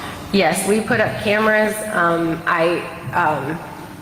At that point, there was too much animosity. There was too much that was being done behind our backs that at that point we weren't feeling safe. Did you put up video surveillance around your property? Yes, cameras. Okay. After that, was your video surveillance system ever altered or adjusted in any way by anybody other than yourself and your husband? Yes, the camera cord to our security camera was cut. How did you know how your camera system was cut and who cut it? We were in the house. Jeff had been told to get all his stuff off the property because we were done. So he was going into our garage, which is back behind our house. He was going into the garage to get his stuff.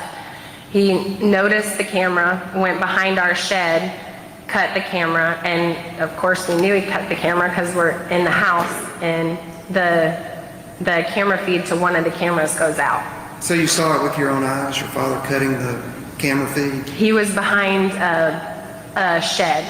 Yeah. So he walks behind the shed, the camera feed goes out, Gio goes out to check it, it's been cut. All right. Now, in and around this... So, this is only serving for the prosecution's witness that he is able to cover his tracks.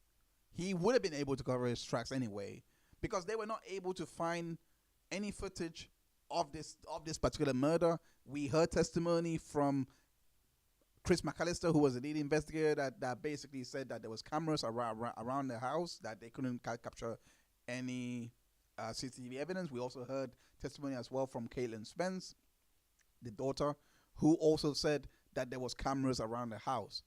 So in that 1 hour, remember, going back to the 2 hour window that he had to commit, 2 hours or 1 hour, give or take, what, travel time, all those things, he would have the time to retrieve the footage, have access to the footage, delete all the footage, etc. And we are getting the testimony here that he had access to their footage. But gotta be fair, there is no testimony, not that I've heard anyway, and I could be wrong on this. So if I'm wrong, and if anyone has watched this trial, there was no testimony about Jeff having access to the cameras. There was testimony that he had access to the safe deposit box, but there was nothing to establish that he had access to the cameras. So this would be a leap of, and the reason why we know that Jeff had access to the safe deposit box, because they say the safe deposit box has entry logs, and Jeff had an entry log. I believe that was done on the 11th of December 2000. I think not 11th, sometime in December 2022, and sometime in 2000. Yeah, I think sometime in 2022. You know what? Let me just double check that 100%, just to be 100% sure. This testimony was on day 2 of the trial, and that the last entry by Jeff was on the 11th of June 2023. So this was before the waterfall conversation with Caitlyn. So that's the last time that Jeff had accessed the safe deposit box, and Jeff also accessed the safe deposit box on the 2nd of December 2022. They were back in, I believe the testimony was they were back in Virginia on the 2nd or the 3rd of December 2022. I believe the second would be more likely. But anyway, he had access to the safe deposit box. This was the same day that Kirby was found. So this does help the testimony, but I feel like if they wanted to drive this point home, we should have heard testimony from about his access to the cameras, because I didn't hear that testimony, or that's why I don't have any note of it. I digress though. The cross-examination was brutal. And to be honest, I live for cross-examination like this because, well, I don't live for it, because I personally think that the judge should have handled this witness a lot better. In my opinion, she went off into the narrative a lot. You can tell that she had an axe to grind. She didn't like Jeffrey Spence in any way. Let's watch the cross-examination. And the falling out that has apparently caused so much, I don't know what to call it, that you feel so upset about, started over that modular home. That was when we started to see his business side. Well, your dad's business side, he gets things done. I would call it con artistry, sir. You would call it what? Con artistry. Your daddy would get things done, such as a well dug. Yeah, whether it was the correct way or not. Well, you don't know if it wasn't the correct way. Your dad got the way. Sir, I grew up with that man. I know if it was the correct way or not. I don't know why the lawyer didn't object for non-responsive. I don't know why he didn't do that, but anyway. Didn't have anything to do with getting the well done. He did that. What he did, sir, was we had no contract in place. While Gio and I were both working a full-time job, something he's not familiar with, he had a well driller put the rig into our land with no contract, no insurance in place. I come home, and yes, sir, I was upset when I got home that day because I had a well being dug on my property, and I don't know if this guy was going to charge $2,000. I don't know if this guy was going to charge $200,000. There was no contract in place. There was just a man digging a hole in the property. An experienced well digger who dug wells all over that neighborhood. He didn't even have a location, sir. You couldn't even look him up. You couldn't find his license. You couldn't get him on the phone. So it's the fact that the well got dug is beside the point to you. That is something that still bothers me, because the family that ended up moving into that home had to have a whole nother well dug. Okay. So another young family became a victim because it wasn't done right. Have you been keeping a diary on all this over the years? Do you remember things about your family, sir? I'm sorry, ma'am. I asked you. This has changed my life, sir. And the victims that have come out of the woodwork, even living in Virginia, 2 ladies were glaring at me in Walmart, and I found out it was the 2 ladies that he was working for as a contractor on their home, and he had messed up their entire house. He had to be let go from that job, and they had to hire a whole nother contractor. So now I'm getting hate stares in Walmart in my hometown, and I don't even know why. So this is personal to me, sir, because it has affected my life, and it has affected my husband's life and our children's very lives. personal to you, Ms. Arauyo, obviously, and I am absolutely overwhelmed by the detail that you can draw from years ago, as if you have been keeping a running check on your. You're not experienced with people that have relatively good memories, sir. When you and Gio. I'm sorry. I am so sorry. Why didn't this lawyer just object for non-responsive? This is, or even narrative, or even like, these are not, I mean, I'll be very honest. I think that she came across credible, but at the same time, I think that it could have worked against her because she clearly has a axe to grind against Jeff. So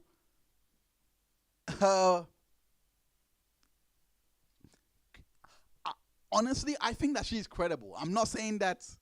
I'm just saying that the jury are gonna look back on it and gonna be like, what substance has she actually provided us that shows that Kirby did this? Sorry, not Kirby. That Jeff killed Kirby. Like, that's what I believe her testimony is, because clearly these are all bad facts coming in. This is prior, this is the fact that he's even a con artist. I would have objected to, like, well, I mean, I don't know why you want to elicit that kind of testimony. I would have objected immediately, because end of the day, these are prior bad facts that should have been kept out of trial. Like, it's not material to anything to do with Kirby's killing. I would have kept it out. Like, especially him as a defendant, but not even an objection from his defense in this case. And she just went on and on in regards to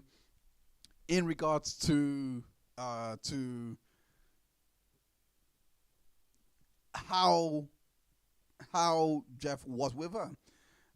Former expert Shannon B says she is responding. He can't keep up. She has no time for this lawyer's BS.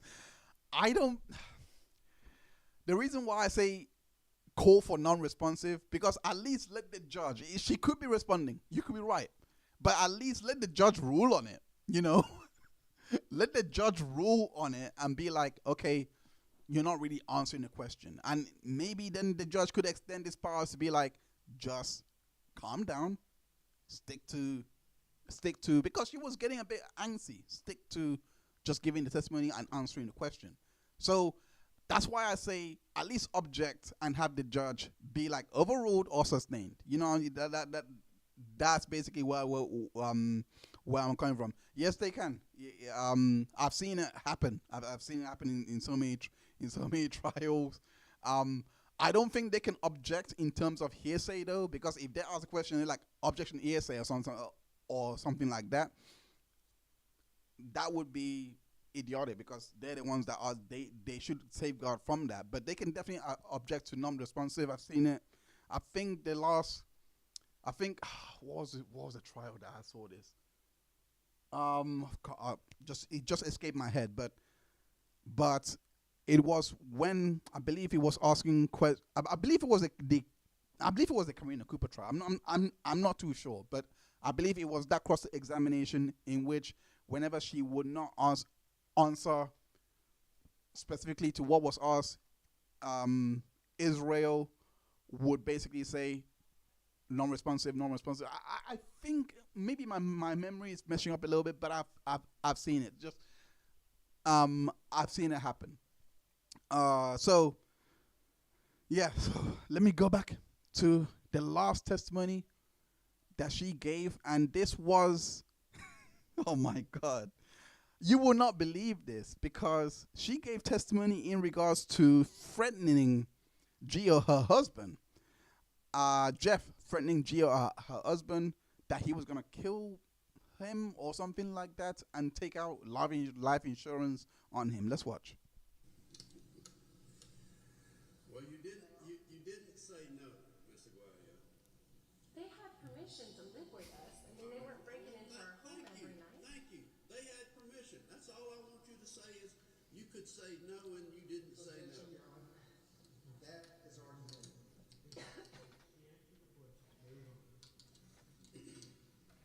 At this point, like I said earlier, at this point, I would have thought that the judge would have admonished at least the lawyer and her, because clearly the tensions were high at this point. The animosity that you have exhibited since you got into this room this morning all stems from the building of that modular home and disagreements over that.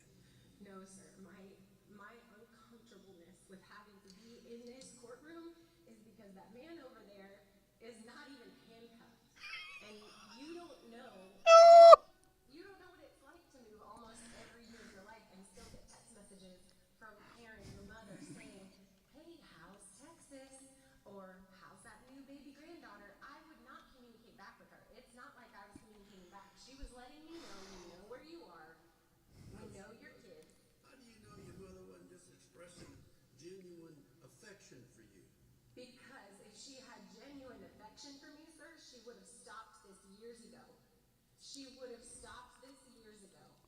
She would have said, enough is enough. If I can't change that man, I'm going to leave that man. But she's part of it. So how are you going to leave someone when you're their partner? You're their Bonnie and Clyde. Okay. Bonnie and Clyde, your mama's Bonnie? They would joke about it. Oh, come on. She would bring him contraband when he was out on work release. Like that's not Bonnie and Clyde?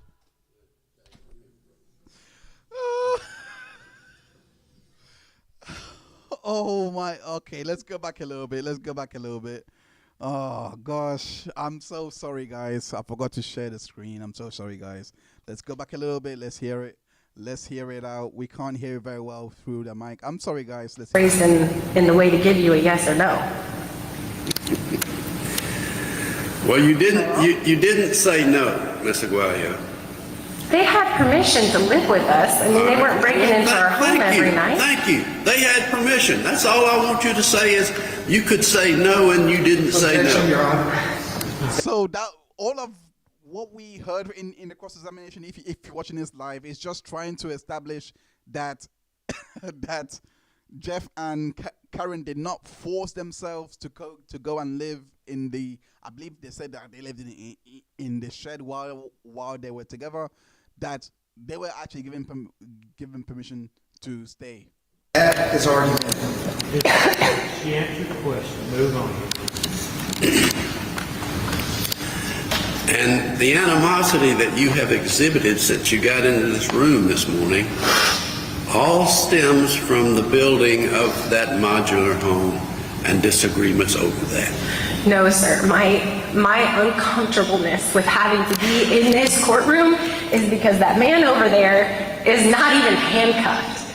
And you don't know what it's like to move almost every year of your life and still get text messages from Karen, your mother, saying, hey, how's Texas? Or how's that new baby granddaughter? I would not communicate back with her. It's not like I was communicating back. She was letting me know, we know where you are. We know your kids. How do you know your mother wasn't just expressing genuine affection for you?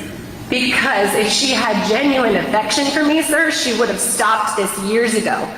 She would have stopped this years ago. She would have said, enough is enough. If I can't change that man, I'm going to leave that man. But she's part of it. So how are you going to leave someone when you're their partner? You're their Bonnie and Clyde. Okay. Bonnie and Clyde, your mama's Bonnie? They would joke about it. Oh, come on.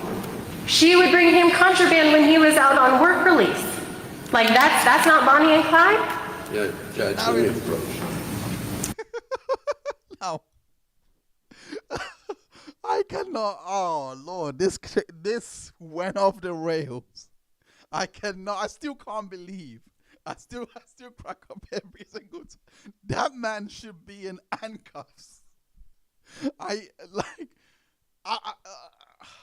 I don't know. Legal. I don't know. Like I would have.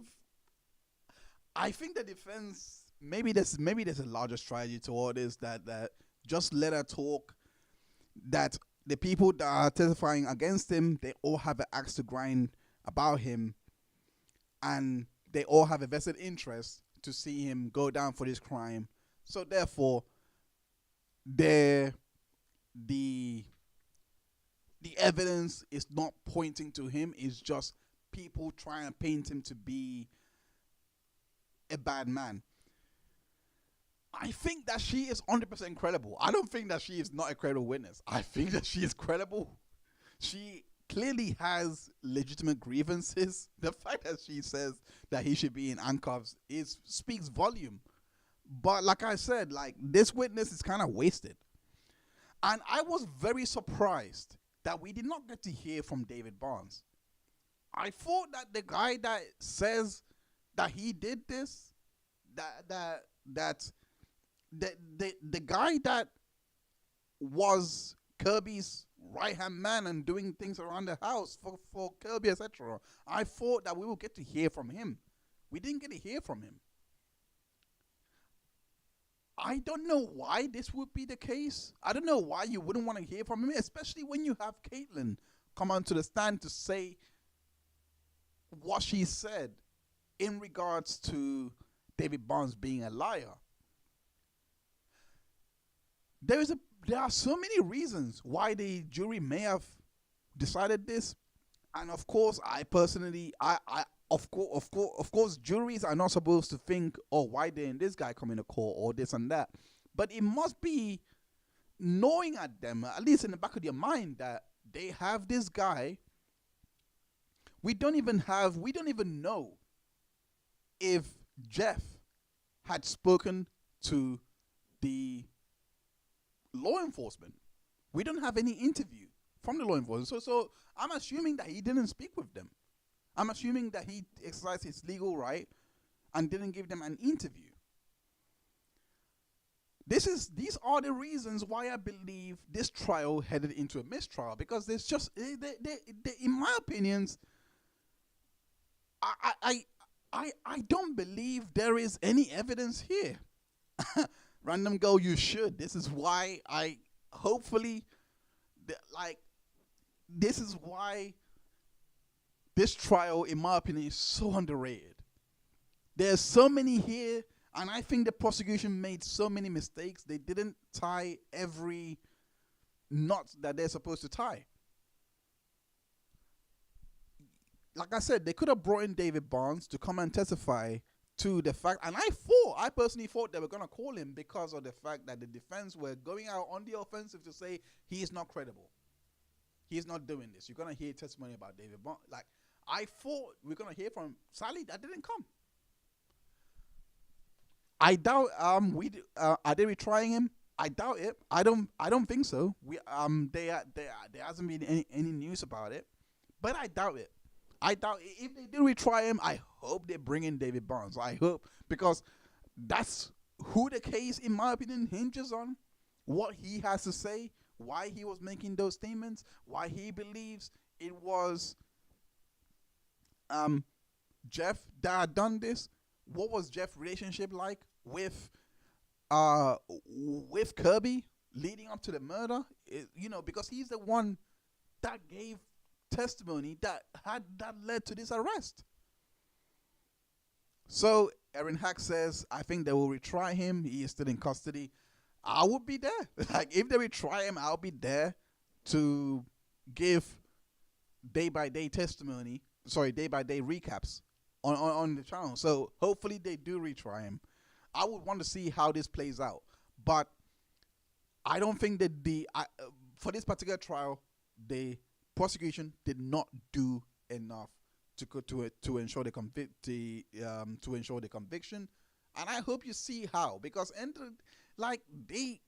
it's not like it's impossible, because I think this case is a very easily winnable case. But when you have that timeline of that is so tight of 29th to the 30th to the 2nd, that timeline. And David Barnes is the one that's saying that, yeah, Kirby, I did it, that led to the arrest. You need to bring him in to give testimony why he believed this, especially with the fact that he is the cleaner of the house, that he does all the things around the house for Kirby. I am very surprised he was not brought in. But oh well, that's I think the state made a mistake calling this big mad daughter. If I was a juror, I'll be like, girl, Erin Hack is definitely 100% right here, because in my opinion, it was. I can see why they would call her to make. Why they would call her to, like, at least try and establish an inference, because he did cut out the. I don't know. He did cut out the security camera. He did make threats to Gio about the life insurance, etc. That's a testimony there. And regarding the shotgun casings, I can see the logic behind it, but I think it's desperate. It didn't backfire fully, because end of the day, 6 people believe he's guilty. So it can't have been all that bad. They were possibly persuaded that there is some element of truth to this if the daughter is feeling this way.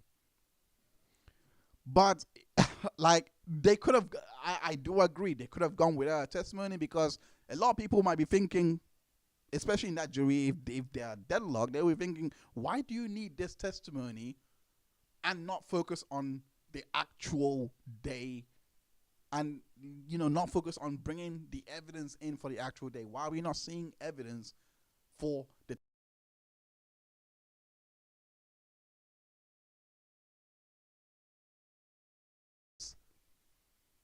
there is no cell tower movements of Jeff traveling from Mississippi to Virginia? Why are we not seeing this to make the case conclusive? Taking the trial, Sweet Pea Diamond, hello, welcome. I think I saw you. I'm not sure, actually. I hope my memory is not playing me bad, because I know that I think you covered the Soto case, and I believe the river dumping case. I believe it was those. So I'm not sure if you covered this one, but this is definitely a case for you to go and check out, Sweet Pea. If you want to do any case, this is right up your alley. This is right up your. I'm not sure if you've covered it already, but if you haven't, this is definitely a case for you to go and cover, because it just, you will love this lady's attitude. You will love this lady. I feel like you will love this lady, but oh, you did cover it. Okay, we need to have a talk then. We need to have a video talk. If you're up for it, we can definitely set it up. But let me just quickly wrap it up, because I've given you my feelings in regards to why I believe this ended in a mistrial the way it did. Like in all honesty, the state should have done more. But I'm not gonna I don't wanna repeat myself over and over again. That is all the facts of the case in regards to the Mississippi versus Jeffrey Spence case. What do you think? Let me know in the comment section. If you're watching this back on replay, let me know also in the chat what you think of this particular case. Is the mistrial fair? Should they have been guilty or not guilty? Let's go across the pond to where I'm from, the UK, and talk about the Micheal Ward case. I'm going to be going through this very, very quickly, because these are cases that I want to attend the court for. So Micheal Ward case, we know that he is Micheal Ward. He is the Top Boy actor. I don't follow Top Boy or his acting career, to be honest. I've been out of the movies, but he's been charged with rape and sexual assault by the Met Police. I am going to be covering his trial. If I'll be constantly trying to find the updates so that I will know if his trial is heading to court or not. But It says here the Crown Prosecution Service has authorized the Metropolitan Police to charge a man following an investigation by a detective. The Met has charged Micheal Ward, 27, of Chestnut, Hertfordshire, with 2 counts of rape and 3 counts of sexual assault. The offences relate to one woman and are reported to have taken place in January 2023. Detective Superintendent Scott Warray, whose team is leading the investigation, said, "Our specialist officers continue to support the woman who has come forward. We know investigations of this nature can have significant impact on those who make reports." Micheal Ward will appear at Thames Magistrate Court on Thursday, 28th of August. We urge responsible reporting in line with guidance from Attorney General's office. Editors, publishers, and social media should take legal advice to ensure that they're fully in comply, which I am myself. I fall under this, so it is a case, but it's definitely something I am is definitely a case that I am looking, at least gonna make all efforts to try and go into court to. And I find it very interesting. I'm gonna sidebar here for a second, because when this case hit the news, I think the Guardian covered it. They only done one segment on it. There was no independent investigation into Micheal Ward, and I found that strange because I'm covering the Noel Clarke case. I'm working on a video to talk about his defamation case, and I drew parallels with both cases and the reporting. Micheal Ward case just gone under the radar. It's not like they're not even, I'm gonna say allegedly anyway, they're not really looking into it to see what more can be found. Of course, legally they can't reveal anything about the woman, etc. But at least, what was his behavior like in the industry? What are people saying about him or anything like that? That's not been reported, and I thought that this was kind of weird, especially seeing how much reports were made or how much publications were made of the Noel Clarke case. I think about 8 articles were made. Anyway, moving on. The next case that I'm going to be looking at before I go into that case, Erin Hack says, Ketchup man, Dylan covered this trial, this whole daughter's testimony. He'd be like, I wish I was there. I miss Dylan. Like, we haven't spoken in a long time. I should reconnect with him. We haven't spoken for a long time. But yeah, to be honest, I can't help you. All I know, China says I have not heard of this show. So all I know is Drake does the music for maybe I'm getting mixed up with Euphoria, but I think he's part of the team that does Top Boy. That's the only thing I know from it. I don't watch it to be honest. But anyway, let's move on to the last case in this particular across the pond, and this is the Thomas Partey case. And I'm going to do a dive on this closer to the case should it get there. But he says Thomas Partey denies 4 counts of rape but will not stand trial for 14 months. So the reason why he's not standing trial for 14 months is because he's been postponed and he has pleaded not guilty. So he's not going to have trial until next year and 2 months. So this was September, so like you're going to see a trial maybe around December period. And he was being jailed while he was playing. So for those that don't know, in regards to the Thomas Partey case, I'll just give a quick overview. A girl went on social media and revealed that Thomas Partey had basically raped her. He played for Arsenal at the time. He revealed all that. Social media was in a frenzy, but the club and everyone involved, basically, people reporting based on the rules in the UK, if someone is not charged, they are afforded anonymity. So if someone is not charged in the UK and they have been arrested and in police custody, then they can't reveal the information. So a lot of people were booing Thomas Partey when he came out to play for Arsenal, and they were booing him for like I think it happened for 2 years, 2 years, because he got the charges placed formally on the 5th of July, I believe, 2025, this year. So that's when the charge was formally placed, and he is now going to the case is now going to court. It's apparently with 2 women. Let's continue reading. Thomas Partey has denied 5 counts of rape against 2 women, but will not face trial until November next year.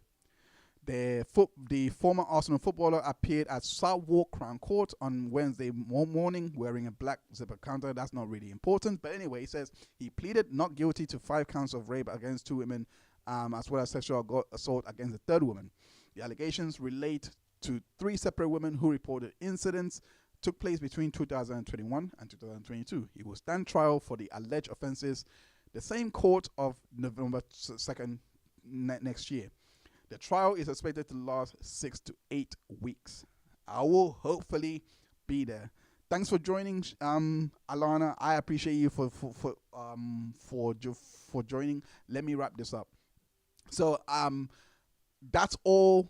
Basically, he has been granted conditional bail, and he was in the queue behind people jail awaiting trial. So he was booed while he was playing for his new club Villarreal. And the reason why I wanted to highlight this is because a lot of people, like I said earlier, a lot of people believe he is already guilty because he has been charged or he was not suspended when he was. All of these things, in my opinion, if anybody, and I'm gonna bring this up anyway when I go into a deep dive, I might do a dive into the Benjamin Mendy case to show you how these things play out. Just because someone is charged, Benjamin Mendy had the same amount of accusers. He had 2 trials, and he was not guilty for both of them.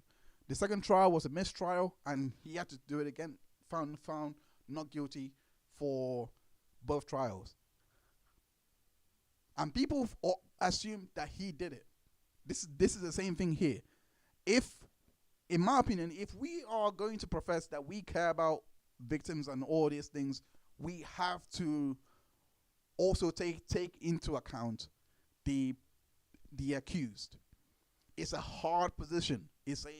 I'm not faulting anyone for believing one way or the other, but end of the day, if you don't have all the facts, even if you have one set of the facts, that's just one set.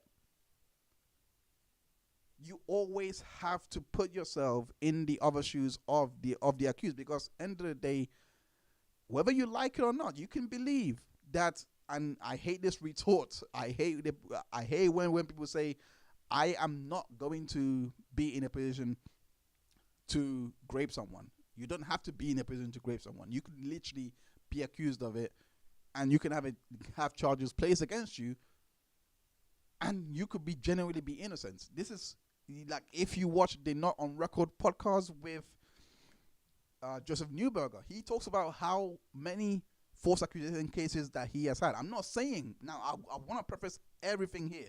I'm not saying this is a false accusation whatsoever. I don't know. I just believe that everyone needs to be given the benefit of the doubt, or as formerly known, innocent until proven guilty.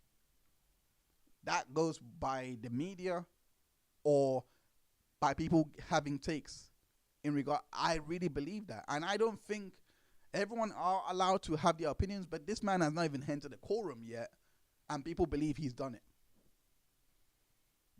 I'm not, like, end of the day, like I said, I'll do my very best to get to court, glean as much information as possible, and report what's been happening in court. I'll do my very best. We shall see.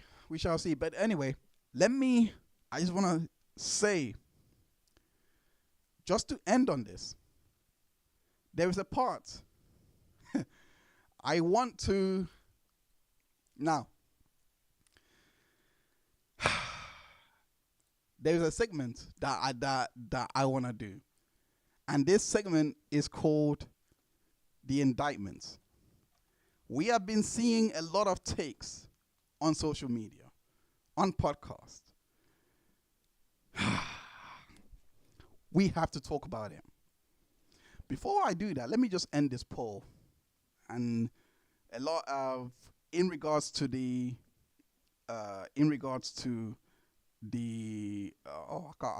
I can't find the poll now all of a sudden. Anyway, let me move on. The results, I think, let me know the results. I don't know why it's not coming up on my end. So let me know the results on your end. What does the poll say? I think it was 68%, maybe, that Jeffrey Spence was guilty. I forgot to put in the poll earlier.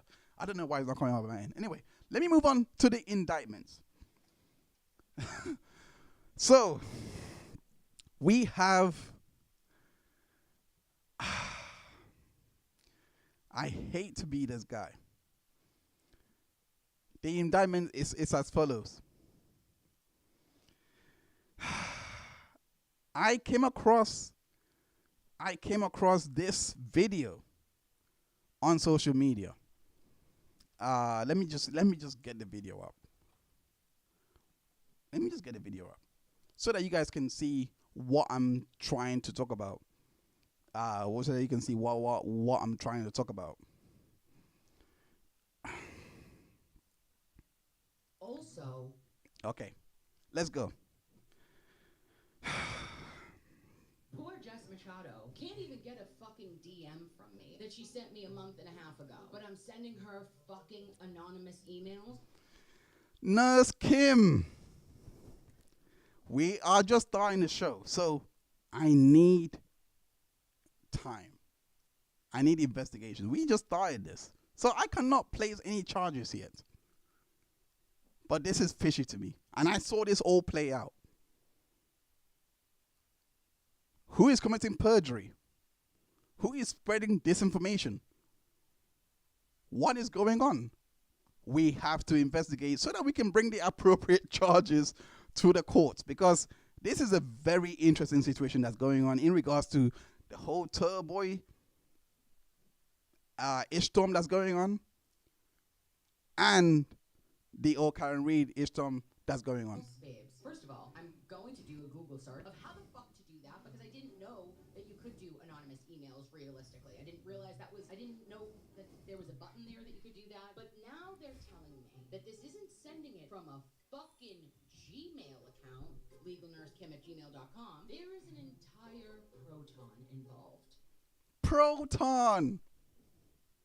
This is like Signal, by the way. Signal, Proton. You know, if we're indicting people on Proton images, like, you know, Proton mail, we might as well look at the communications that Alan Jackson was having with, I forgot his name now. Damn it, Crash Daddy. We might as well look at that as nefarious as well. A proton is not proton, neutron, electron. A proton is not Jimmy Neutron. A proton is a service that doesn't like work when you have the encryption and you have to go through all of the like whatevers so that they cannot find you. I don't know, trace you and all the shit. You think that I got a fucking proton service and that I'm doling out fucking anonymous emails and wiretapped fucking recordings? Are you out of your ever-loving mind? I need to bring indictments because this is, in my opinion, unfair. Whoever is making these claims against Nurse Kim, if it's even Nurse Kim, whoever is responsible, I will have to set the charges up so that the relevant party can be held accountable for their perjury. Because there's perjury afoot. Who is lying? Who is telling the truth in this? Who is committing defamation against Turboy? What is really going on? You really need to look into those charges. Yes, of course, that's coming in due time. I have so many. There is so many cases that I'm looking at what the Els case and the Laura Owens case. I'm going to be covering that as well. But this one, I really want to navigate and bring the appropriate charges and bring the receipts so that we can be the judge of what happened within this scenario. But Kate Kate, come to the stand. You have been caught. You have been caught lying. In my opinion, we need to get you down for perjury because, in my opinion, it has we have to talk about we have to talk about this account because this is not the first time, and she being Kate, because I believe there is something going on here in regards to Kate, in regards to what Kate is doing, and she has always hated Toy Boy. Maybe she's involved in this, but this goes into what she was saying. We brought this out on the stream with when we're doing the stream with Andrea Burkhardt. She had, this is how unreliable that she is. So if someone is to say that she has a part to play in this, definitely I believe it, because she said this back about the jurors, yet she did this.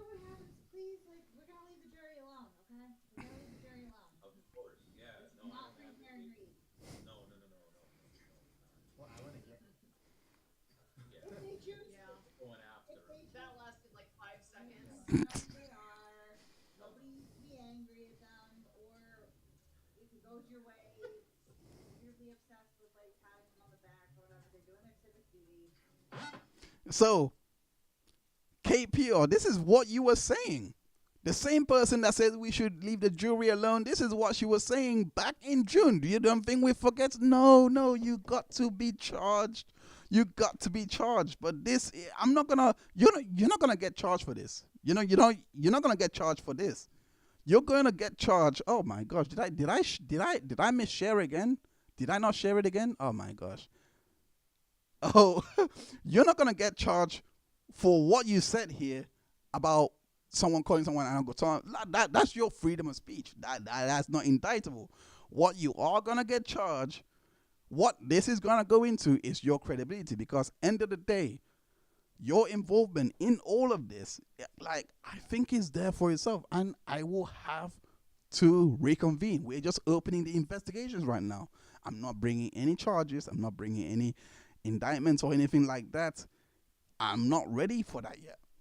However, I'm going to lay charges, and I'm going to be doing this every single week. I'm going to be doing it. When I have a formal charge, I will present it before the show ends and read out the charges and have you guys decide whether we should take it to court and have someone, I'll prosecute it, but someone defend it.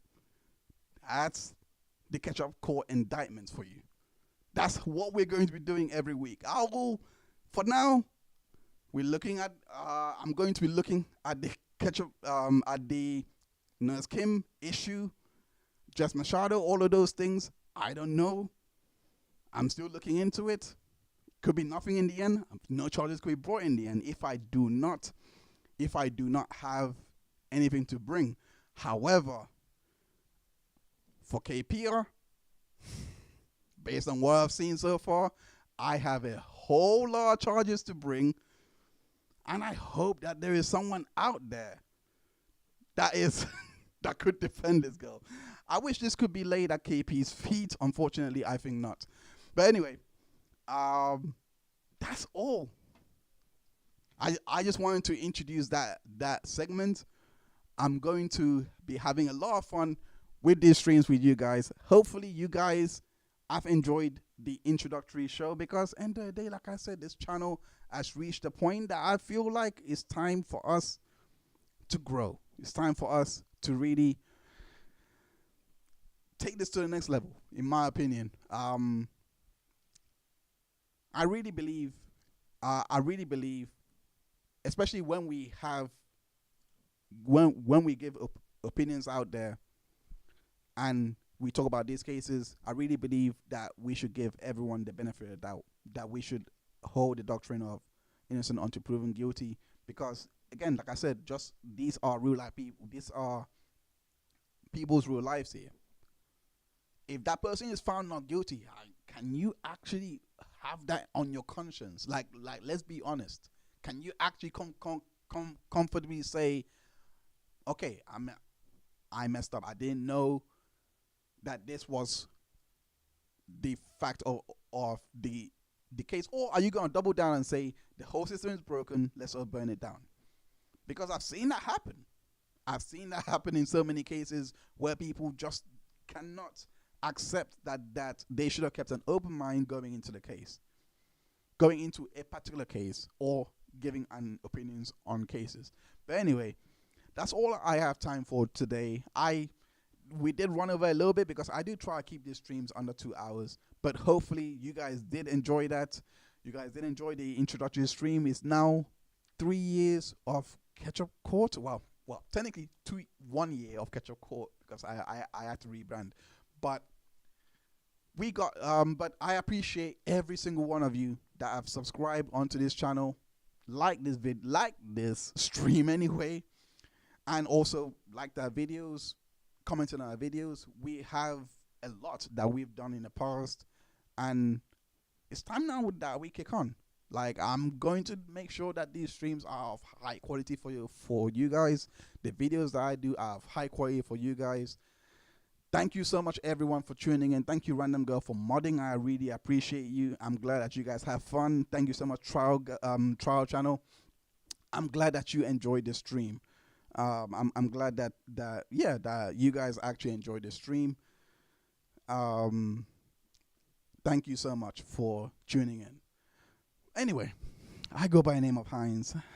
I just want to, before I do sign off, I just want to say, make sure that you go out, that you check out ketchupcourt.info. That's where all of our work is. All of our work is. You can find. Let me try and get it up for you guys. Actually, let me try and get it up so that you guys. There we go. Let me try. Okay. Let me try and get it up so that you guys can see. This is where you can find all of our case catch up. We look like I said, any case that we cover